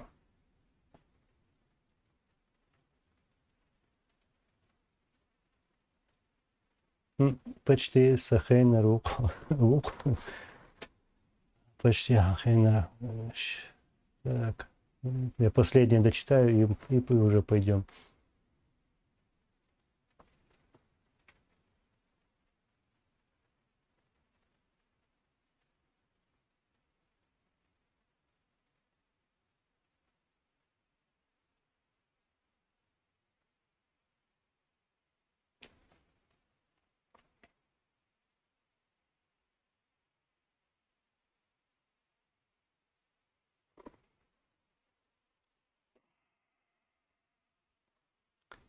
Chechen times Allah raise will Allah ديقل بولوي شابرشا ويدعبويلوشا الله غازت قوبولوي زي مسيرة.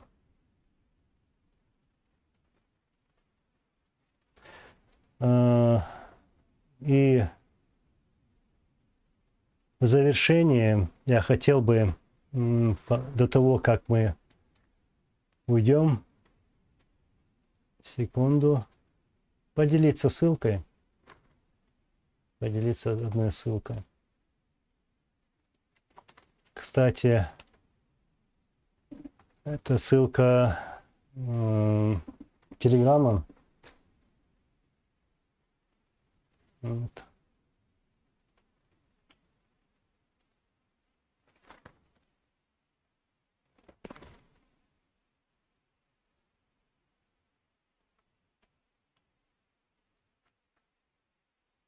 Ну, я сейчас до того, как уйти, еще раз закину эту ссылочку.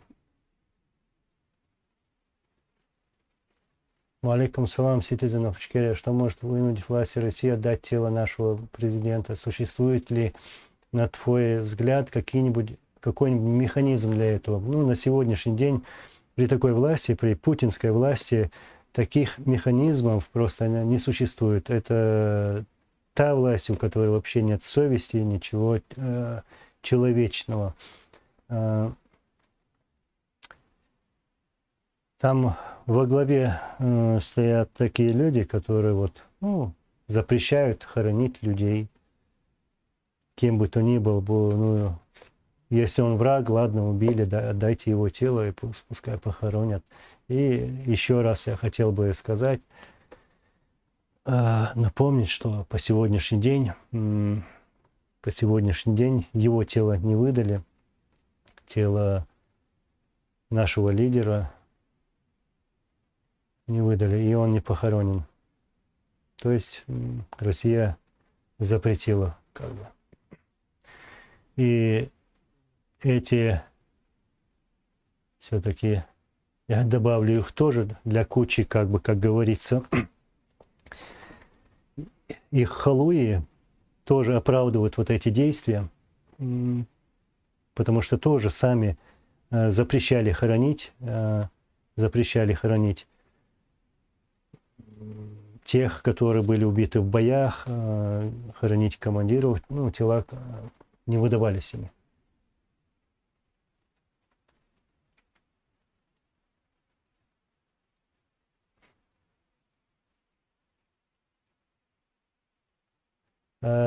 Как это недействительный?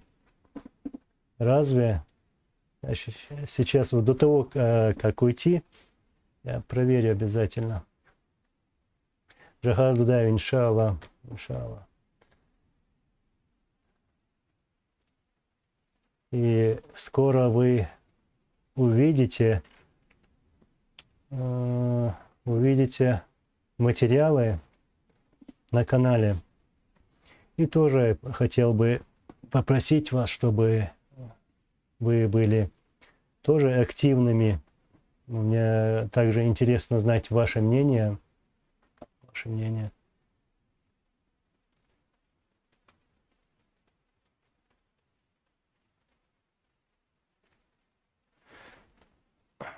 Так.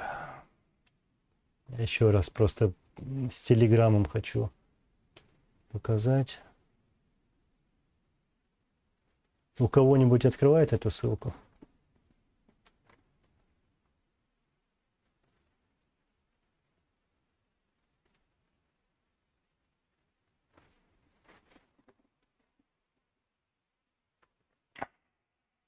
Дикардо.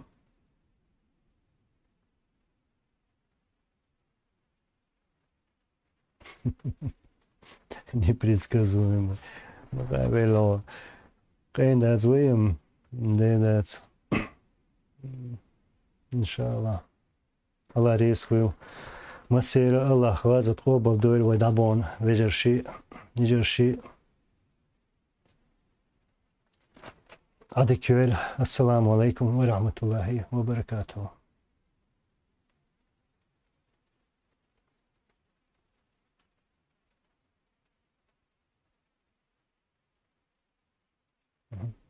Barakallah Chechen Times. Barakallah. Алейкум.